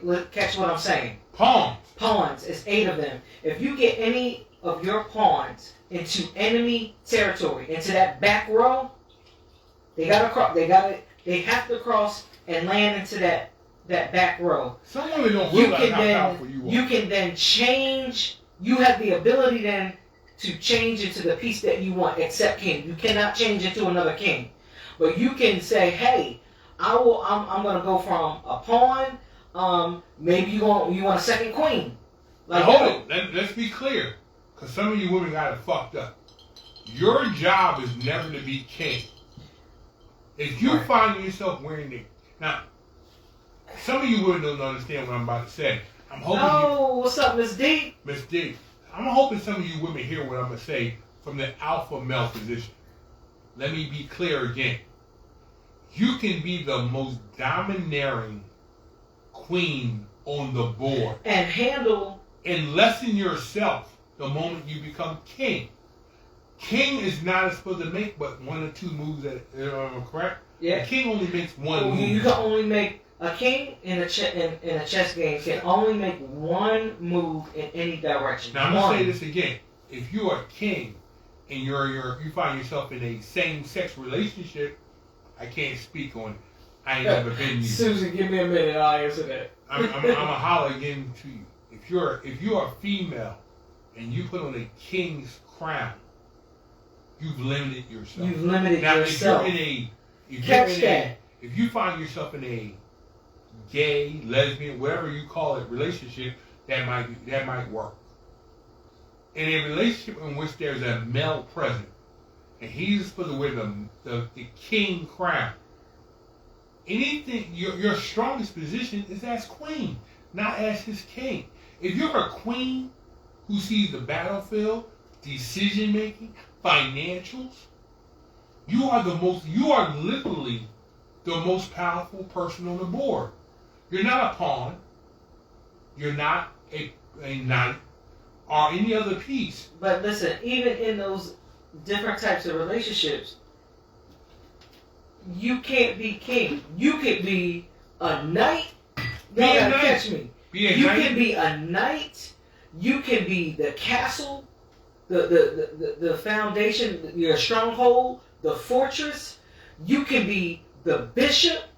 You can be a queen. You cannot be a king. That position is limited. I've seen king. I've been king. I am king. Absolutely. Now, as king, I'm going to go out there with short sword and shield. And I'm going to try to plow through 99.9% of my mental and physical problems. And I'm going to take all them hits. I'm going to come back bleeding, bruised, and damaged. And you are still, if you're my queen, your job is 1, to heal me mentally. Then heal me physically. Right. And then counsel me as king. Because a true king listens to counsel. Listen, in this room at Smoking Ash, we really don't talk politics. But a prime example is the person who's currently our president. He's not listening. He got rid of all real counseling. You have a fool parading. He's a fool. Listen, parading, pretending, wanting to be king. Now let's be clear. A true king listens to counsel. Right. I can be king of the world if I was sitting on the president throne, and the people who are appointed around me are lesser than king. But they say, hey, listen, I was looking at the political battlefield you're in. This is a downfall for you. I still get to go out in front of the media and say, hey, listen, I'm going to make X, Y, and Z move. Right. Now, you didn't have to say, oh, well, because I'm not going to say my counsel told me. But I'm going to say is, I'm looking at X, Y, and Z, and I've decided not to go with either. Why? My counsel has told me the political landmines that I'm going to hit if I go this direction. That's important to me because it solidifies my kingship. Right. No one's asking what the fuck the queen did. They want to hear what the king's decision is. Right. The king's decision, through proper counsel of my queen, says I should not go left today. Now you're going to look at me and go, hey, this guy sounds like he knows what the fuck he's doing. Hey, I don't know what the fuck I'm doing. My counsel showed me something on the battlefield I didn't see. Because she did her job as queen, I am no longer the fool. Now, my queen has told me that saying his name is diminishing. Let me be clear. Who was the last person who checked 47? And said, hey, 47, I want you to be the best king ever. And if you follow my guidance in 3 years from now, we can argue why we're going to break rules to make you 4 more years of king. I still haven't acknowledged to the public world who my queen is. you're going to look at me and say, this fucker's making great decisions. I think I'm going to follow him another 3-4 years. Okay. But that's because he was smart enough to listen to his counsel. Any king that does not listen to counsel is a fool. Let me say it again, because I'm going to be clear. There are days where I go to work where breaking somebody's jaw is my first instinct. Ho! I'm not talking to the everyday person who does a job. I'm talking to the antagonist who's trying to push me to do some shit. When your queen puts her hand on your shoulder and says, ooh, there are 5 or 6 other moves you should make right, that don't put us as in your kingdom shit in peril. And Jeopardy is a cool word. I like peril because Jeopardy says I can survive it. Peril seems Peril's past. Yeah, peril Jeopardy. means that You blew past Jeopardy. I'm a fuck up. People who see me are going to see. If I break his jaw here on federal property, you're going to go to jail and destroy the kingship you built. That would immediately put the fire base in jeopardy. That's a queen saying that. Now, the fun part about it, again, not speaking from the queen's position, because I've never been queen. But if a queen puts me in position to stay king, and she said, hey, I have a viewpoint I would like to impart on you. I like the word impart. Yes. When they impart real knowledge, I'm losing my mic. When a queen imparts true wisdom or knowledge she sees onto a king, that kingdom rises. Some of you women think that, I can't leave it in his hands. I gotta take the reign. No. First, your job is to pick a king who listens. Right. What's the saying? He might be the head, but you're the neck. Yeah. Listen, I'm not going to. Because some of you women fell for kings who are alphas who are not real alphas. Basically, they were fake me. Yeah, they were jokers. They jokers, clowns. You fall in for a look. Listen. There is better. You know what? A lot of women, and sticking with the chess analogy. Stick with it, because I don't know nothing about chess. Because, I just named the pieces, right? You have pawns. Don't be a pawn. No. Oh, well, don't pawns, be a pawn. Listen. Pawns are important. Yes. Listen. Just listen. Put a spin listen. Okay, I'm listening. Ask King. Pawns are important, okay? They break the ground so the other pieces can move. There's only one piece that can move around a pawn, and that is the knight. Because of how it moves. But listen, you have to let me finish and I'm going to lose it. No, I'm going to lose it. Can you explain what a knight is? Give me a second. What is not on that chessboard is a jester or a joker. Okay? Damn. What is not on that chessboard? There are no jokers? There are no jokers or jesters on a chessboard. What's a joker or chester? Tell the people. Because some people don't play chess. Right. So if you're going back to times where there were kings and queens, we had that system. You had the royal court, right, in all of those positions. There were pawns, which are the soldiers, so they're your military. Okay, they're your foot soldiers. They go out and do the dirty. They pave the way for you to have your kingdom.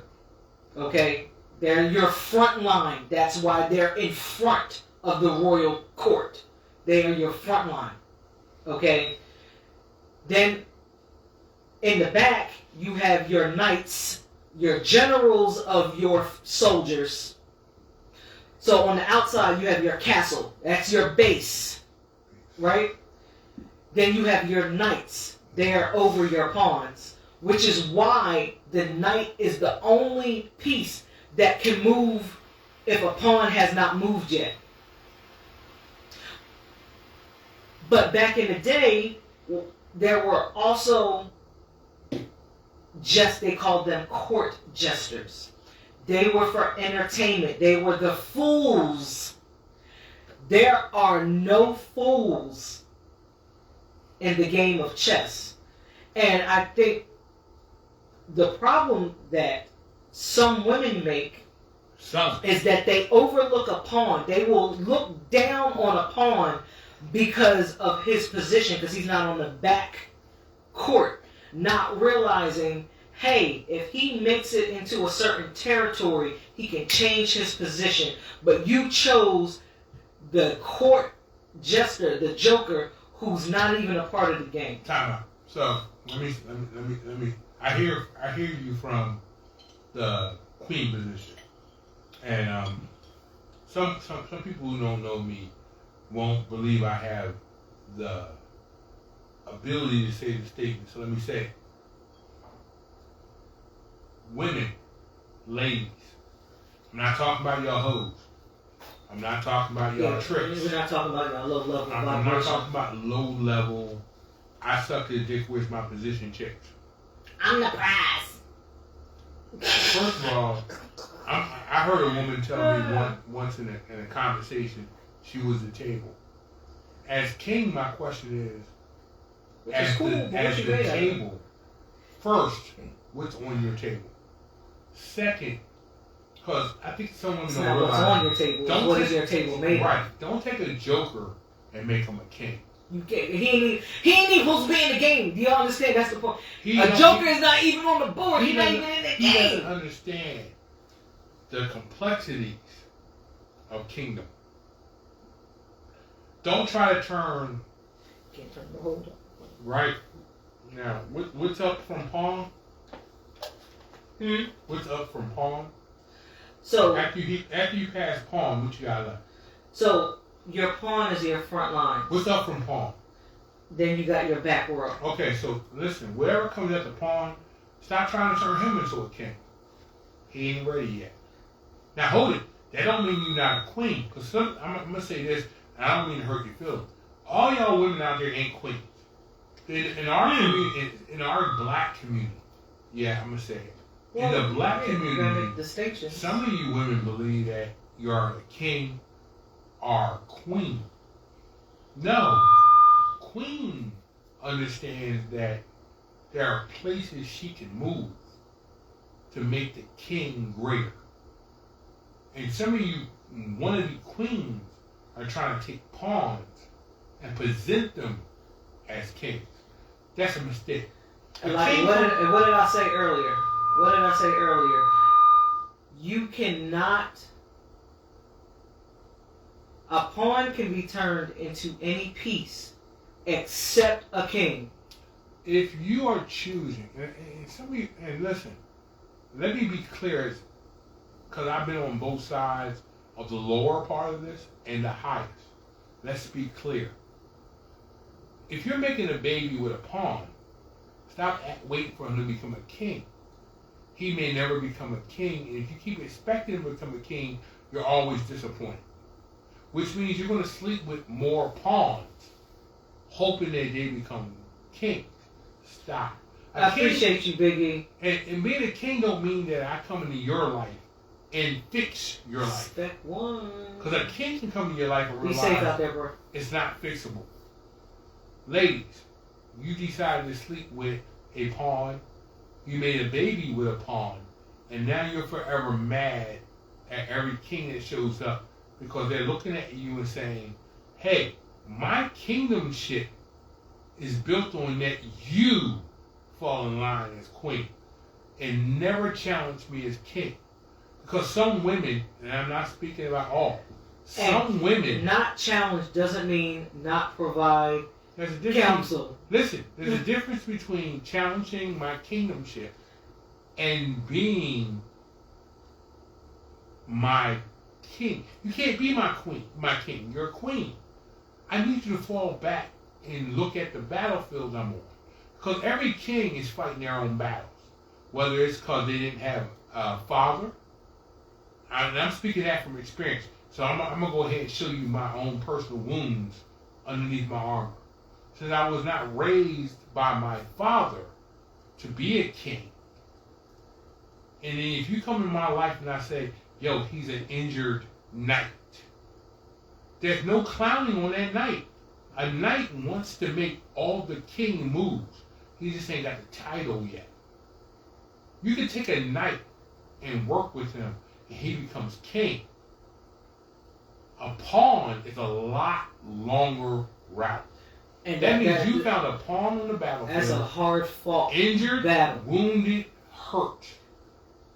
And then you're somehow trying to override pawn and turn him into king. Stop. Because that means you're making this man always the loser in the story. He didn't pay the bills. He ain't doing enough. He can't take care of me and my other children with another man. And you're condemning him to a fight of only uphill battles that he may not be equipped to win. Because he came in the game as a pawn. And let me be clear, because I'm going to say this for the brothers who hear the story every day and don't understand why women say. You slept with a dude who was not a king. You made a child with a dude who was not a king. And then you're mad at him because he never does king shit.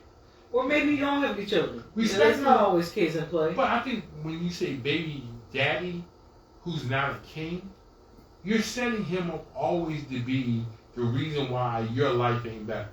I slept with this dude. He not being a baby daddy. He ain't paying all the bills. He ain't providing. And then you're always going to be the victim of that dude.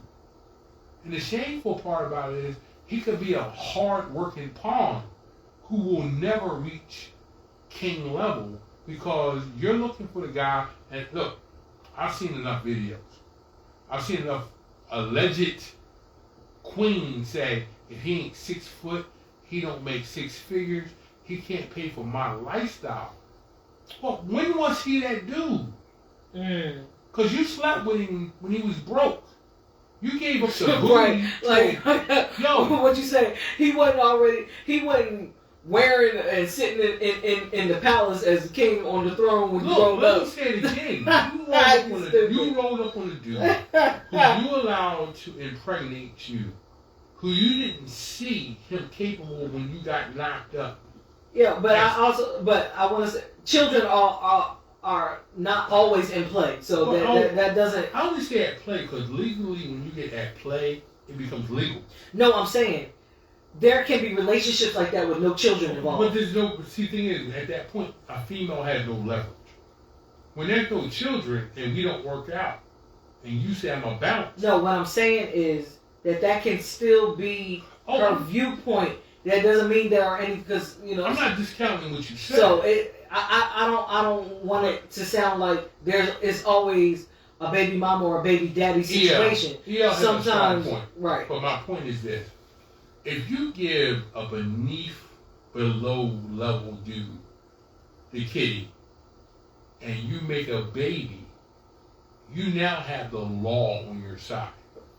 So legally, you go to family court. Just wanted to make the distinction. No, I'm not denying that. I think what you said is 100%.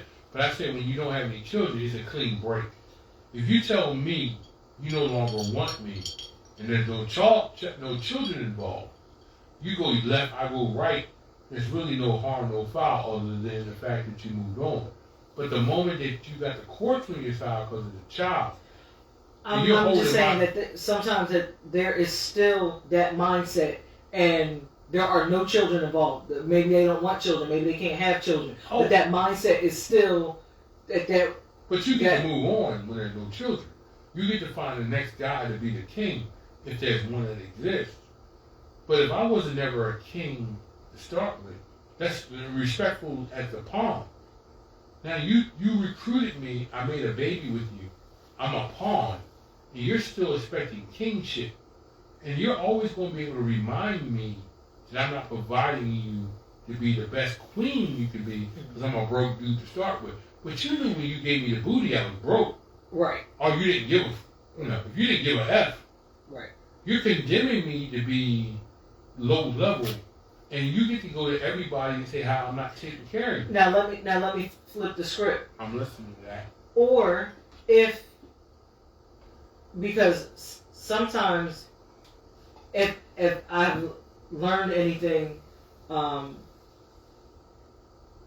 I've learned a lot, gained a lot of insight from you on the backstage of manhood, and how men think, what they go through different phases. Now, if that man presented that he was that dude on that level to reel that woman in, knowing that she was that type of woman, and then got her on the hook, but then he knew that, hey, this is going to run out at some point. Oh, I got a question. When you say that type of woman, can you be specific in that statement? Well, we were talking about the type of woman that basically expects, because she's the prize, she's the prize woman. Now, the prize woman means that. See, I guess my version of prize is you're different. It's maybe different. So when I say that as a prize woman, the woman that you were talking about that expects the man to take care of. I believe a true queen can take me from knight to king. I think very few queens can take pawn to king. Because see, as pawn. Okay, can I finish? I'm hearing you, but I guess can I finish? What I'm asking is that one specific point. Okay, let me finish. I'm not gonna ask. Okay, well just tell me. That particular, if he presented himself like, yo, I got this, knowing that it was not, he really wasn't going to be able to sustain that on the long. You see what I'm saying? No, that's the question. The question is sustain what? Because, okay, let's just say. Basically pretending that he was that dude when he wasn't, but knowing that she was that chick. But you're that chick. Didn't you when you say you're that chick, you recognize there's a certain amount of bullshit and wannabe alpha comes with versus a true alpha comes with. Like if I'm not showing you that I got you, how many levels can you rage me before you gotta say? You're still. No, I hear you. No disrespect. I hear you. There's a lot of wannabe alphas in the game that are not. There are actual knights. I believe any knight, if treated by the right queen, becomes king. Why? Because a true queen can turn a knight to kingdomship.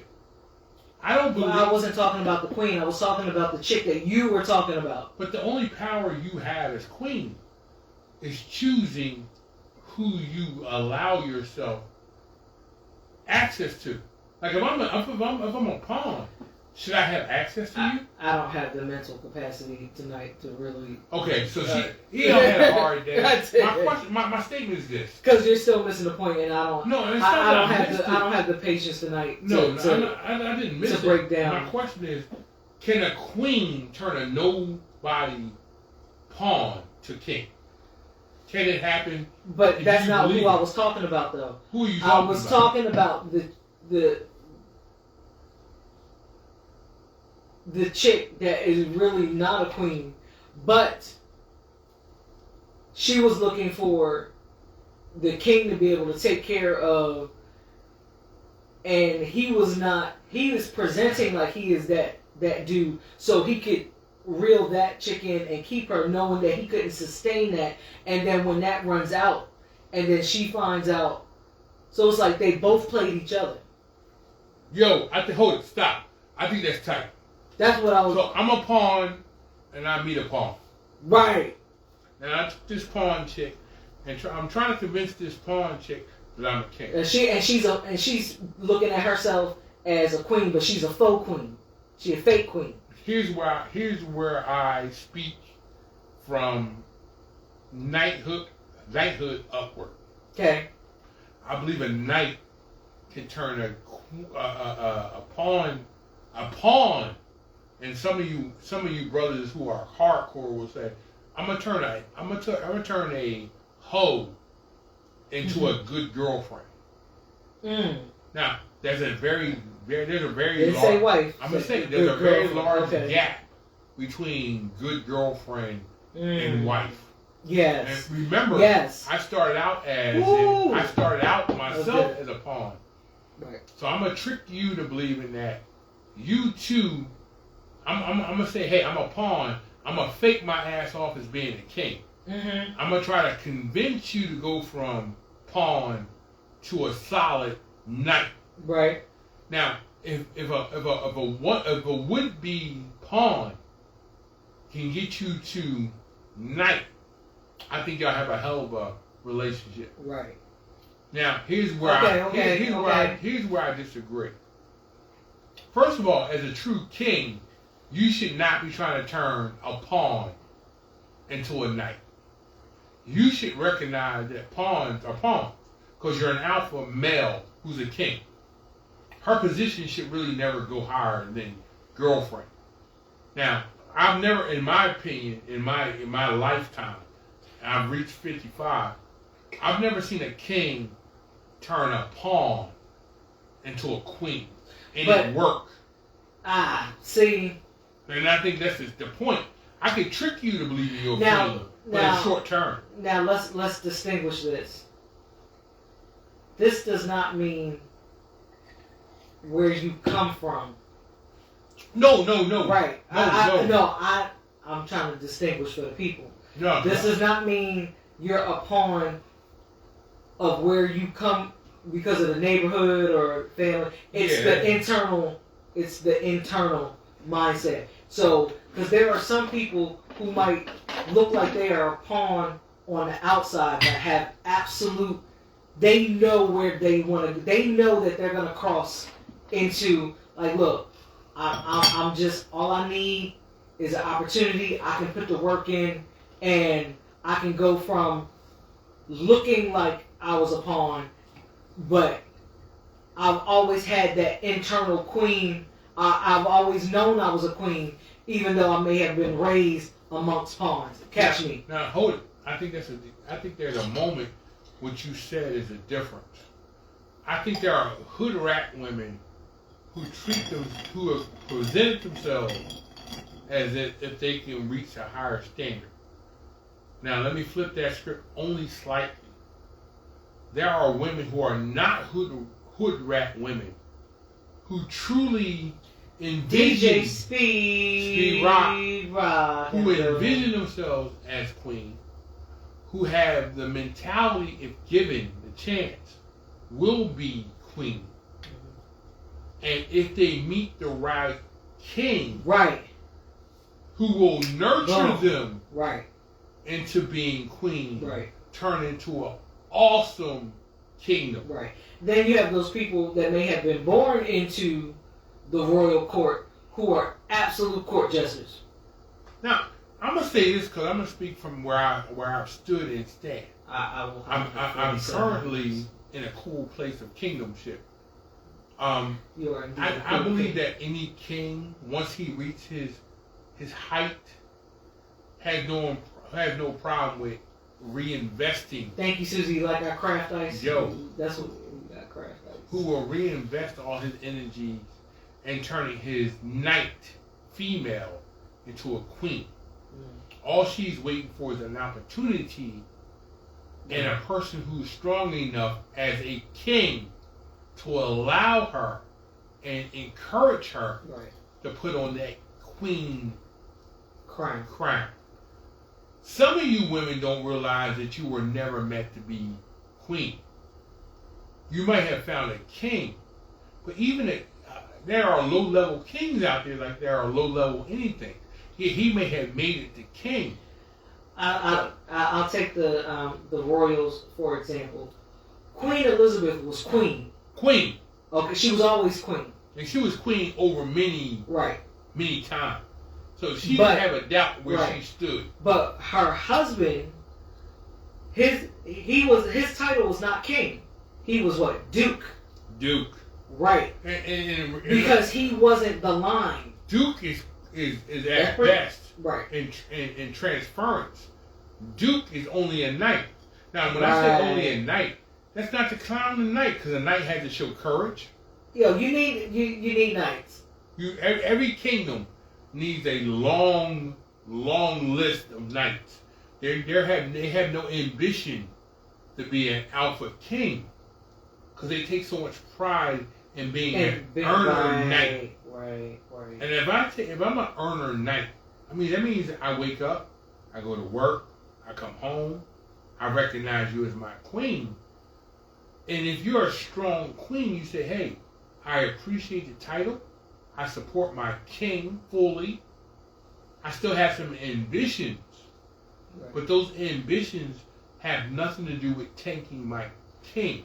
Right. Who is also not an alpha king. Because there are sigma kings. Right. That means you embrace the kingdomship. But you're not trying to expand the empire. Excuse me. You're very comfortable with holding down your house and everything within. Ladies, let's be clear. If your ambitions are to be a part of a super kingdom, if you've never seen your king want to expand his kingdom, stop dumping on him. You chose badly. Some of you queens have opened your legs to men and then get mad because they're not upping their game. But if you didn't find yourself a king to start with, you can't be mad at a Sigma for doing what he do. And listen, regardless of where you fall on the spiritual spectrum, there's a transference that happens. And when you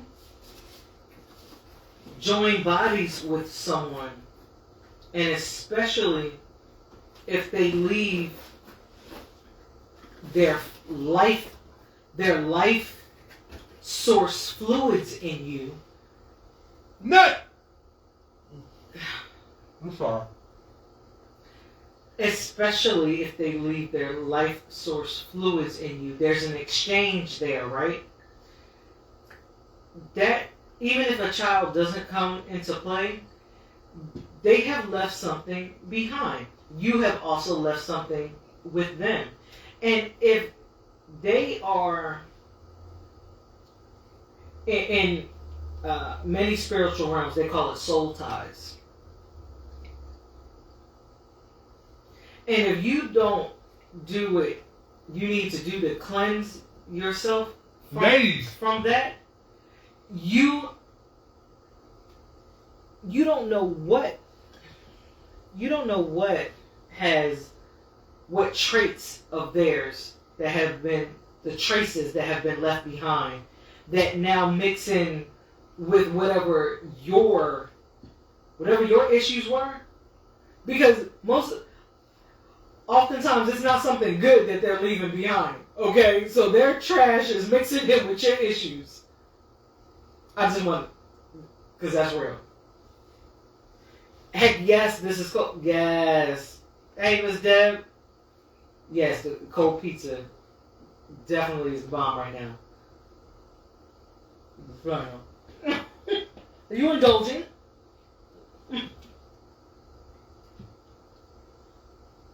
No, not a cheesesteak. Although that does sound good right now. Yo. Yeah. Continue with your deep thought of this moment. I'm sorry, because I was hungry. Listen, the hunger took over.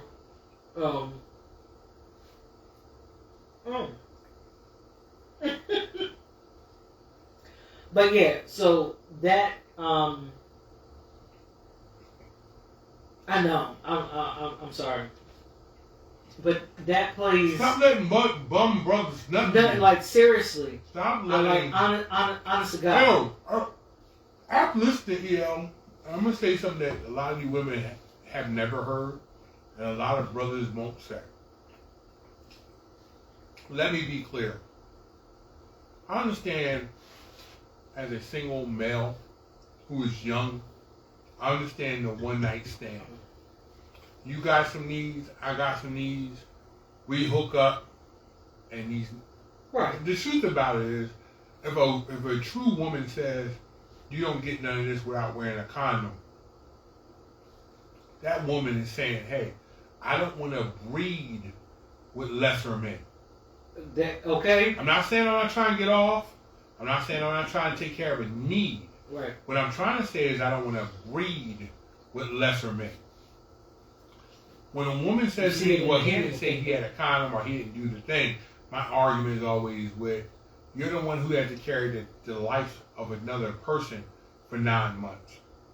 And then when that life leaves your body, you're also expected to take care of that life for another 18, 19 Plus. years.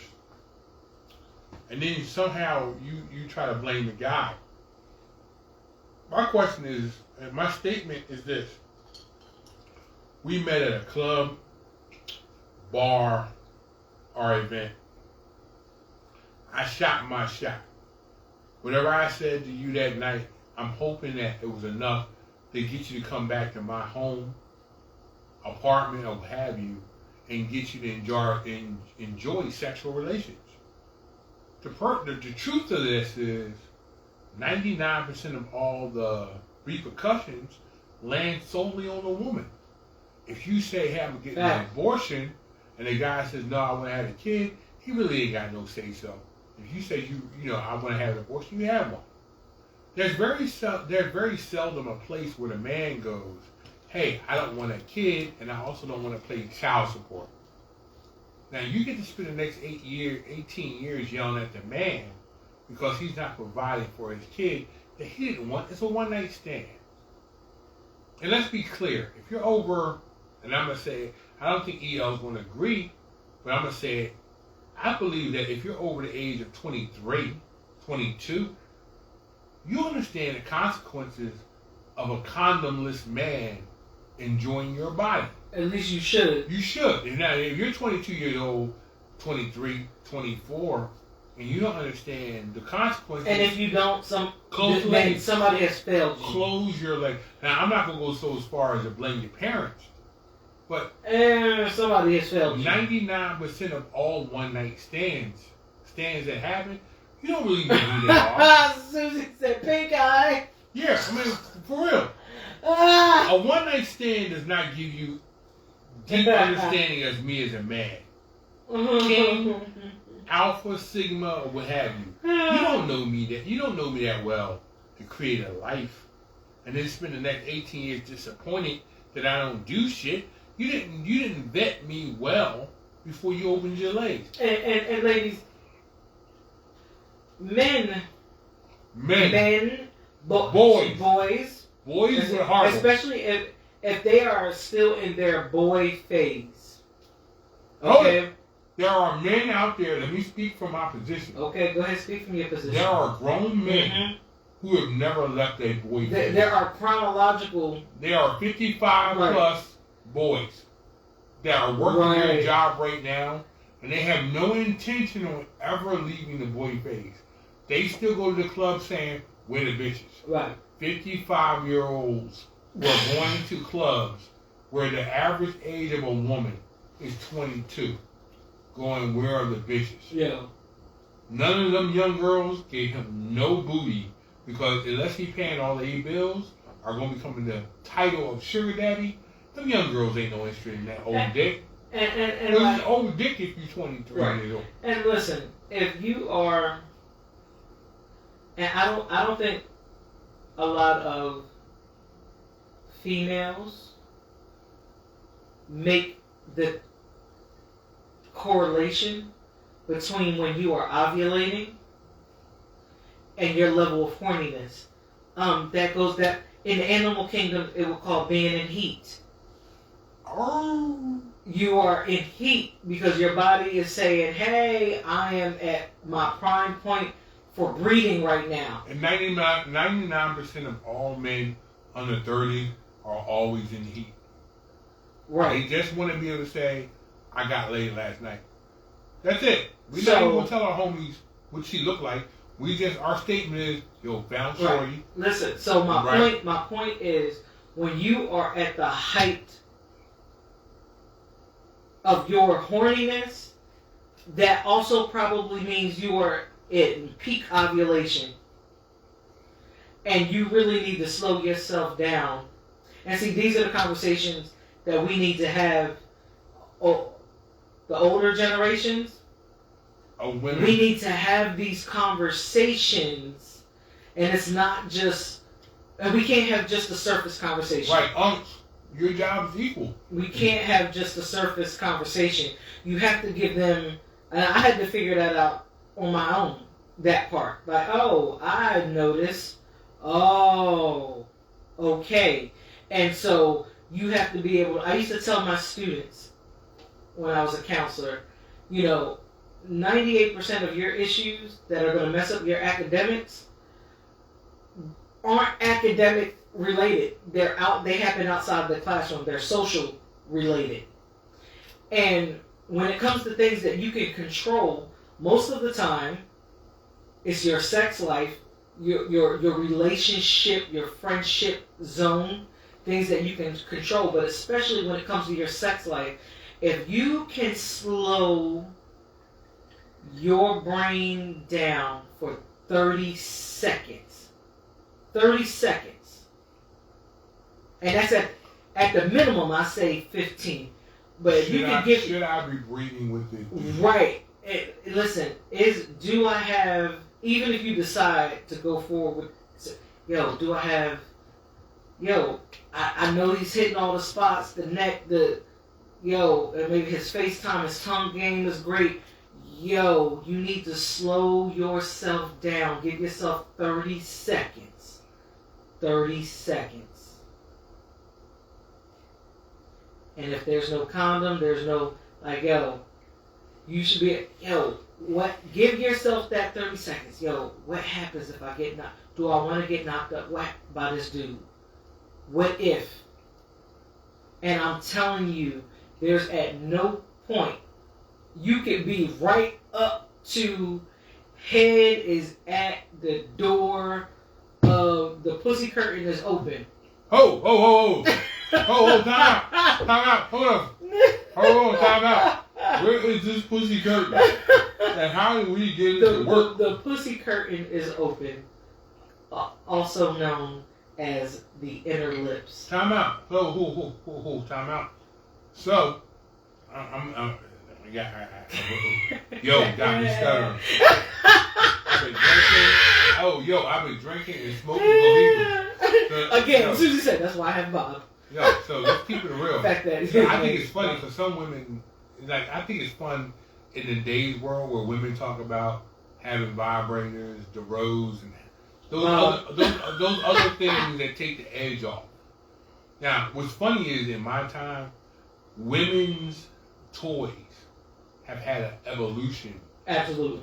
And every man toy is the same. The fact that they're USB now, you don't even need batteries. Let's keep it 100. But you should still every man toy is still just another jerk off moment. If he buys a pocket pussy, he's beating his dick. If he did a hoe who's off the street, it's alive with a heartbeat beating his dick. I can't. And when a woman, here's the fun part. So I'm gonna say it because women don't realize how much power they have. There is no moment short of rape. Right. If a woman says to me, if you ain't got a condom, it ain't going down, I ain't got no condom, then there's two moves I make. I leave immediately and go buy a condom, or I'm going home to beat my dick. Right. Why? The moment's happened for me, I need relief. When a woman says, this part of her anatomy is no longer, it's not available if I don't meet criteria. And I think every woman does not, let me rephrase that, I'm wrong. My apologies to you women. When a woman who knows her body and tells me there's a criteria I must meet. Right. Hold it. Let me finish this statement because I think some women don't want to admit this part. Let me admit it to you as now I'm out. When a woman tells me the criteria for a one-night stand, which means she understands this is never going to be a relationship. Right. She got a need. Right. She needs a itch. Because sometimes women just want that too. Like, keep it 100 because some women don't want to meet this. You want a dildo with a heartbeat. And then the brother showed up at the bar, club, work, or what have you. He got a heartbeat and a hard dick. And that's all you looking for is that. It's your job as a woman to set the standard of me getting that booty. You say, hey, I can't get this booty if you don't wear a condom. You don't get none of this booty if I don't get a test that says you don't have any diseases. If a woman said I have a criteria before you get to see what's in these panties, I'm gonna say this as a man. We don't have that criteria. What's up, Skrilla? If a woman comes to me and says, hey, she's been showing me she's of good mind and spirit, and this particular night she's going to allow me access to that body, 9.99% of most men will take that run. If the woman says you don't get any access unless you have a condom, you can tell me what your plans are. Listen, like even a woman who just wants to get off, right, still gets to run the criteria part. And that's the part. We as women have always had the power. Excuse me. And I can't speak on other societies outside of in this country. For the most part, in recent. Okay, let me bring it. Let me qualify my statement. In recent. What's recent? I have. Once we moved out of we don't have sexual freedom. Okay. We have to have a husband in order to do anything, and even then. So once we got kind of past that part in society, but women have always, even in that zone, women have always had a certain level of power. But where we are now, definitely is, hey, like Felicia Rashad said, so go the women, so go the culture. And, if women, if we took more ownership of what we allowed,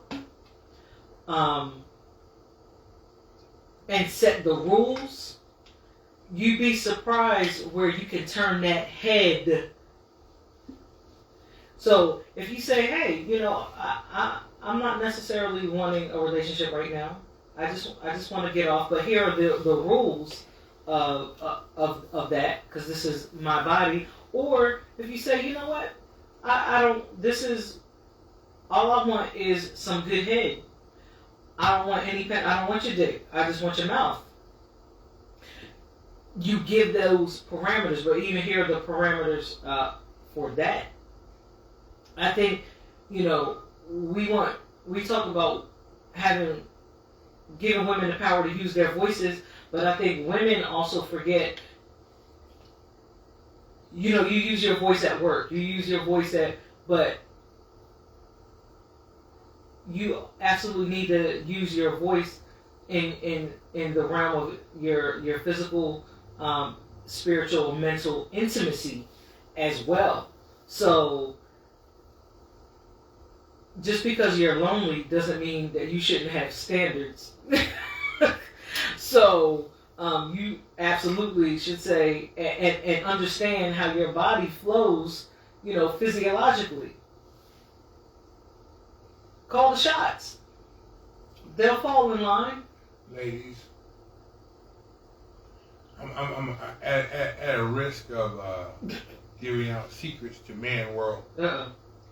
I'm gonna go down this path because I have immunity. I have immunity because I run amongst alphas who speak freely. Right. So here it is. If a man tells a woman she ain't getting none of this dick if she don't follow in certain criteria, I honestly believe 80% of women just step off. Right. Because they don't like being bossed into certain shit. A man says, "Hey, I'm not sleeping with you if you have children. I'm not sleeping with you if you wear a condom. If I wear a condom, I'm not sleeping with you if you expect certain things from me." I think women walk away with so much more power. Right. On the flip of that script, if a man hears a woman say, "You don't have access if you can't do X, Y, and Z," a man who sees you as his desired woman, it means you ain't everybody's cup of tea. Right. You his cup of tea. Absolutely. Now He will go out. And I'm gonna speak as a man. If a woman fits my criteria that I want her a certain height, a certain weight, wearing certain clothes, a certain mentality, most men will move heaven and earth for that appointment.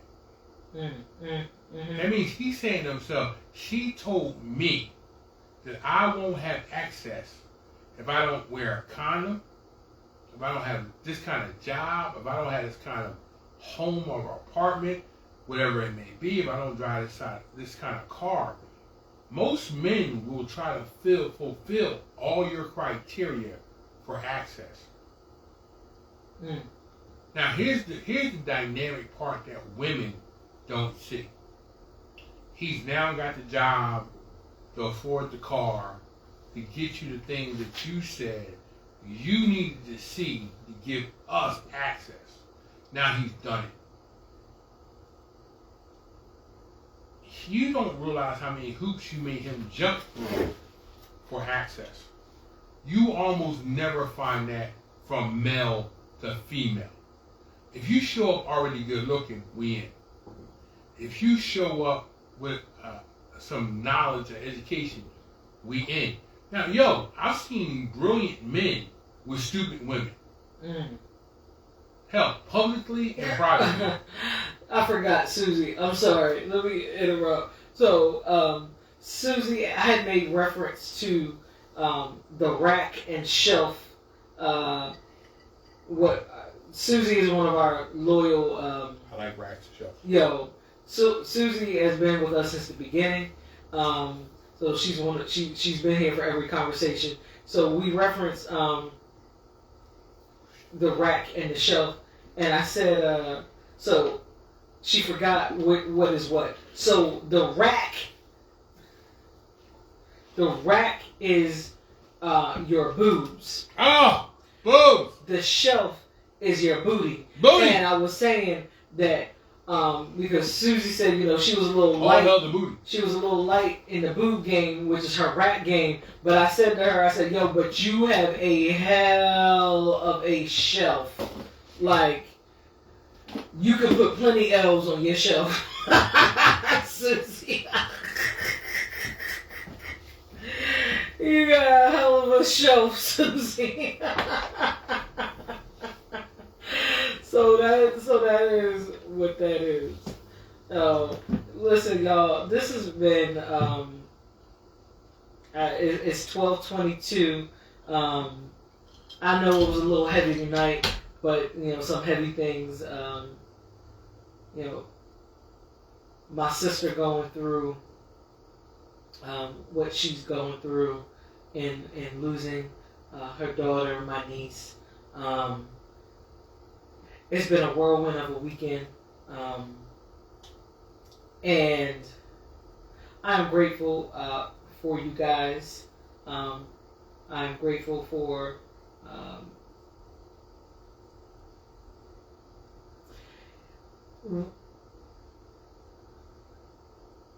in losing. I think it is imperative that you keep. No matter what your beliefs are, I think it is imperative that you keep gratefulness at the center point of your life. Could things always be better? Love you, big sis. Have a great night. Could things be better? Yes. Could things be worse? Hell yeah. I think we have to really stop and look around sometimes, and sometimes it does take to look at someone else's tragedy to realize what you have, and to be grateful for that. So we are grateful for you guys.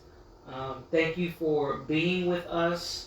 Thank you for growing with us, and we are growing.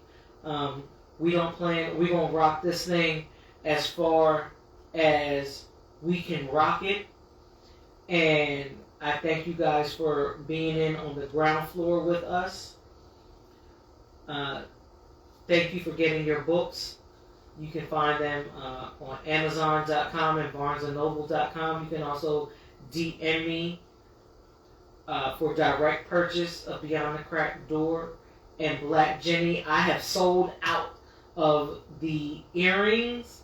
I do still have some skull bracelets left. Due to the whole tariff situation and the materials that I was making, those hearts that I made my earrings out of are very, very popular. So the red ones are hard to come by now, and especially with some of the tariffs. So I have to look at some of the price points. But I will be making other earrings. Hopefully some chokers. You know, I like a good collar. So thank you guys for supporting us. Pointy Tone is coming back in. We are about to wrap this night up.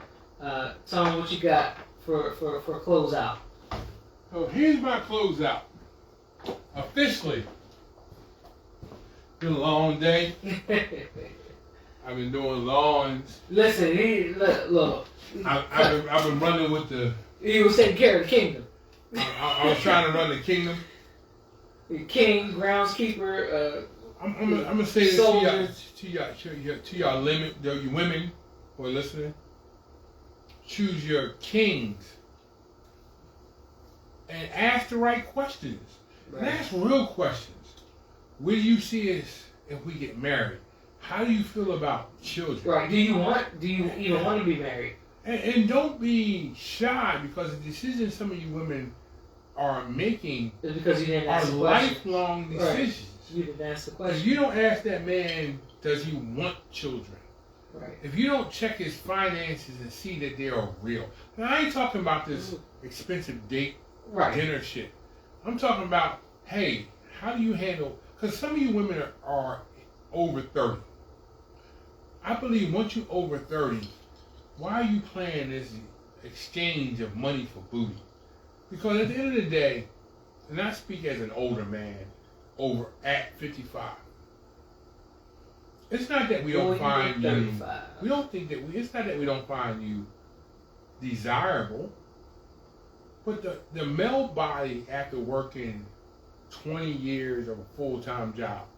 Let me say it again, because some of you women ain't hearing it. He found a job when he was 16, 17, 18. Y'all hooked up at 30. He's been hustling a long time. It's not that he don't want to lay the pipe. The body's saying, I need a nap. If you ain't asked the right questions, if you haven't learned who you're going to make or allow, and I'm going to say it because some of you women don't want to hear this, fuck y'all, when I say it, don't feel hurt. You are allowing a man to be a king in your life. We're supposed to be wrapping up. If you haven't accepted him, respect. When you choose your king, you're supposed to be saying, I'm going to be submissive to the man you chose. Ooh! Look, we supposed to be winding down. You done said something. I gotta say it again. You done Some said of you something. women don't hear it. Said that. When you accept that ring, that again. engagement ring, Man. you are accepting that you're going to be submissive to him. You chose. Because no man can make you submissive to him if you don't accept the ring and don't walk the aisle. You say we're not getting married, we're not doing X, Y, and Z. You're choosing the man you are going to allow dominance in your life. All right, y'all. I thought we would. We're going to wrap it up. I thought we was wrapping up. No, we're going to wrap it up. But what you said, and I think the problem is with women, and I know because I've done this, I'm a woman. I've never been a man. Not trying to be. There is sometimes a disconnect, and I think this is where the immaturity, regardless of what your age is, this is where that emotional intelligence is often lacking. And you look at the person that you hope for that man to be that you dreamed of in your head all this, even before you actually knew that person, instead of who that man actually is and has actually presented, and actually looking at, hey, does he have the capacity for this? With some counsel, I see that potential could come to fruition. But oftentimes, what immature women do is look at potential that they made in their head and what they hoped to be, and projected it on. And then when that doesn't come to fruition, whose fault is it? It's not all. It's that fault is not squarely on the man. It was what you projected onto him, and maybe the whole time he was showing you, he wasn't that dude, but you chose to go with the picture of what you hoped instead of seeing what actually was. To vet him. To vet him. Ask questions. Right. Don't accept any rings until all your questions are answered. If he showed up in a Benz, and every day after that it's in the shop, Right. You should be willing to see the truth, not the illusion of the truth. Right. A man can only present to you what he can present. Your job as a queen, because again, my wife introduced me to chess. Your job as a queen is to see the board bigger. And he introduced me to Risk, which is a similar, but it's on that visual is completely like, yo, if you ever played Risk, I need you to play the Stop taking a shortcut to a relationship. Right. Hold his feet to the fire. He should be holding your feet to the fire. Right. We're about to spend a lifetime together, and if I can't hold your feet to the fire, you're dooming our marriage. Right. And let me be clear. This isn't man bashing, nor is it woman bashing. But you got to come to the table as two mutual adults who are about to sign a contract in front of God and kingdom that you're going to be together through thickness, in health, out of health, the whole story. I'm not going to bash men, nor do I want to bash women. What I will bash is the misconception of when shit get worse, right, you're not supposed to bail. To you women who are holding your emergency escape fund, you've already damned your marriage. That's what I was going to say earlier. So, my grandma, and I understand where it came from, because during her time, if a man was the sole provider, now she was starting to be on she didn't work for the first 10 years of her marriage. Now, my grandmother also got married at 15. But she didn't work for the first 10 years of her marriage. My grandfather didn't want anybody else raising, his kids. Now, the family was whole then, so all the grandparents and everybody, there was a circle. But my grandmother came, and a lot of us that were influenced by that generation, because my grandmother used to always say, you need to have a fund. You need to have your own account. That if that man decides to leave you one day, this is the conversation, that if that man decides to leave you one day, or something happens, that you are not destitute. And that is how she explained it. And a lot of the girls in my circle, a lot of us were influenced that way. So I'm torn sometimes in hearing that, if you have a rainy day fund, a separate account, and our accounts are separate, but he knows what I have. I understand what my grandmother, especially during that time, because women did not have the freedoms and the flexibilities financially that we have now. So I understand it from her viewpoint. Now, what is not okay is if you are sitting on something and you are married. I'm talking about married. I ain't talking about nothing before marriage. I ain't talking about. I don't care if y'all have a house together and y'all aren't married. Even though that's a little, But if you have signed that contract and you are sitting on, and yes, there should be a certain cover your ass Fun moment, but at the same time, it also goes back to if you chose right. Now I'm not talking about life happening, okay? But if you chose right, then for that account to be secret is not necessary if you chose right. I'm not saying that you shouldn't have a rainy day fund. You should definitely have something. But if you are struggling and you see that your king is busting his behind and things are expensive, they're going up, and you are sitting on money that can help lessen the weight. Right, lighten the load, and you say nothing. And you are watching him absolutely drain and kill himself, and put him stressing to the max. That is selfish. That is wrong. I don't care how you spin it.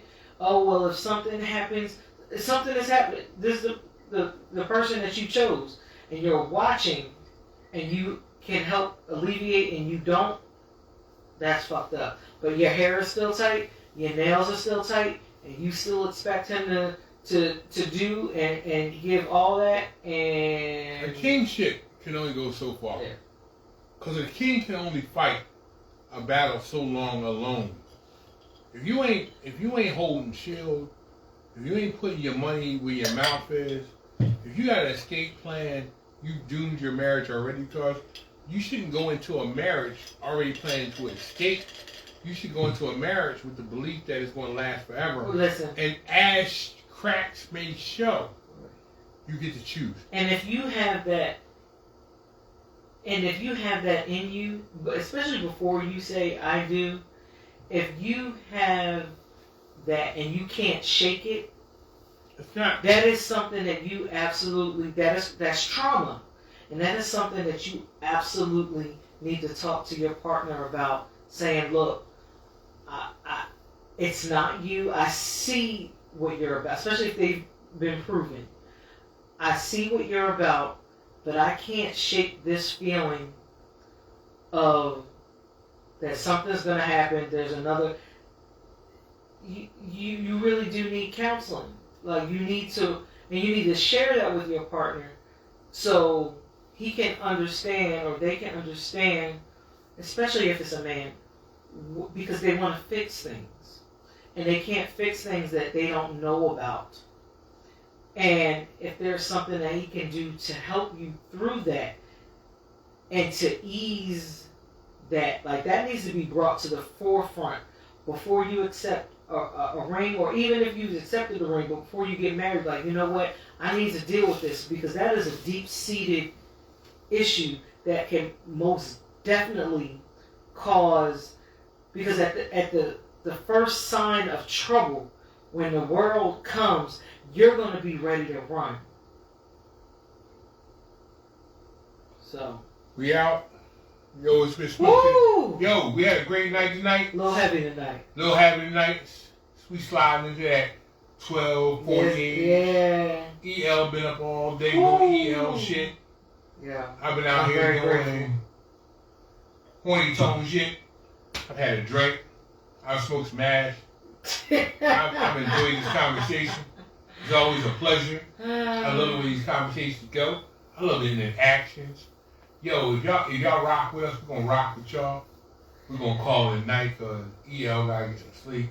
Yeah, listen. And I got please laundry to do. Please drop your topics, things that Yo, you want listen. to talk about during the week. Like, we need that. We need y'all to tell us what y'all want to talk about next week.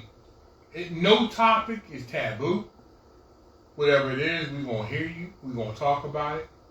But we're going to call it a good night. And we're going to give y'all a round of applause on the way. Round of applause. Thank you, y'all. Thank you. Horny Tone. Woo! EL Berkeley. Yo. Smoking that. We are. Yo, we are out. I'm going to give y'all that countdown. 5, 4, 3, 2, 1. There's a delay.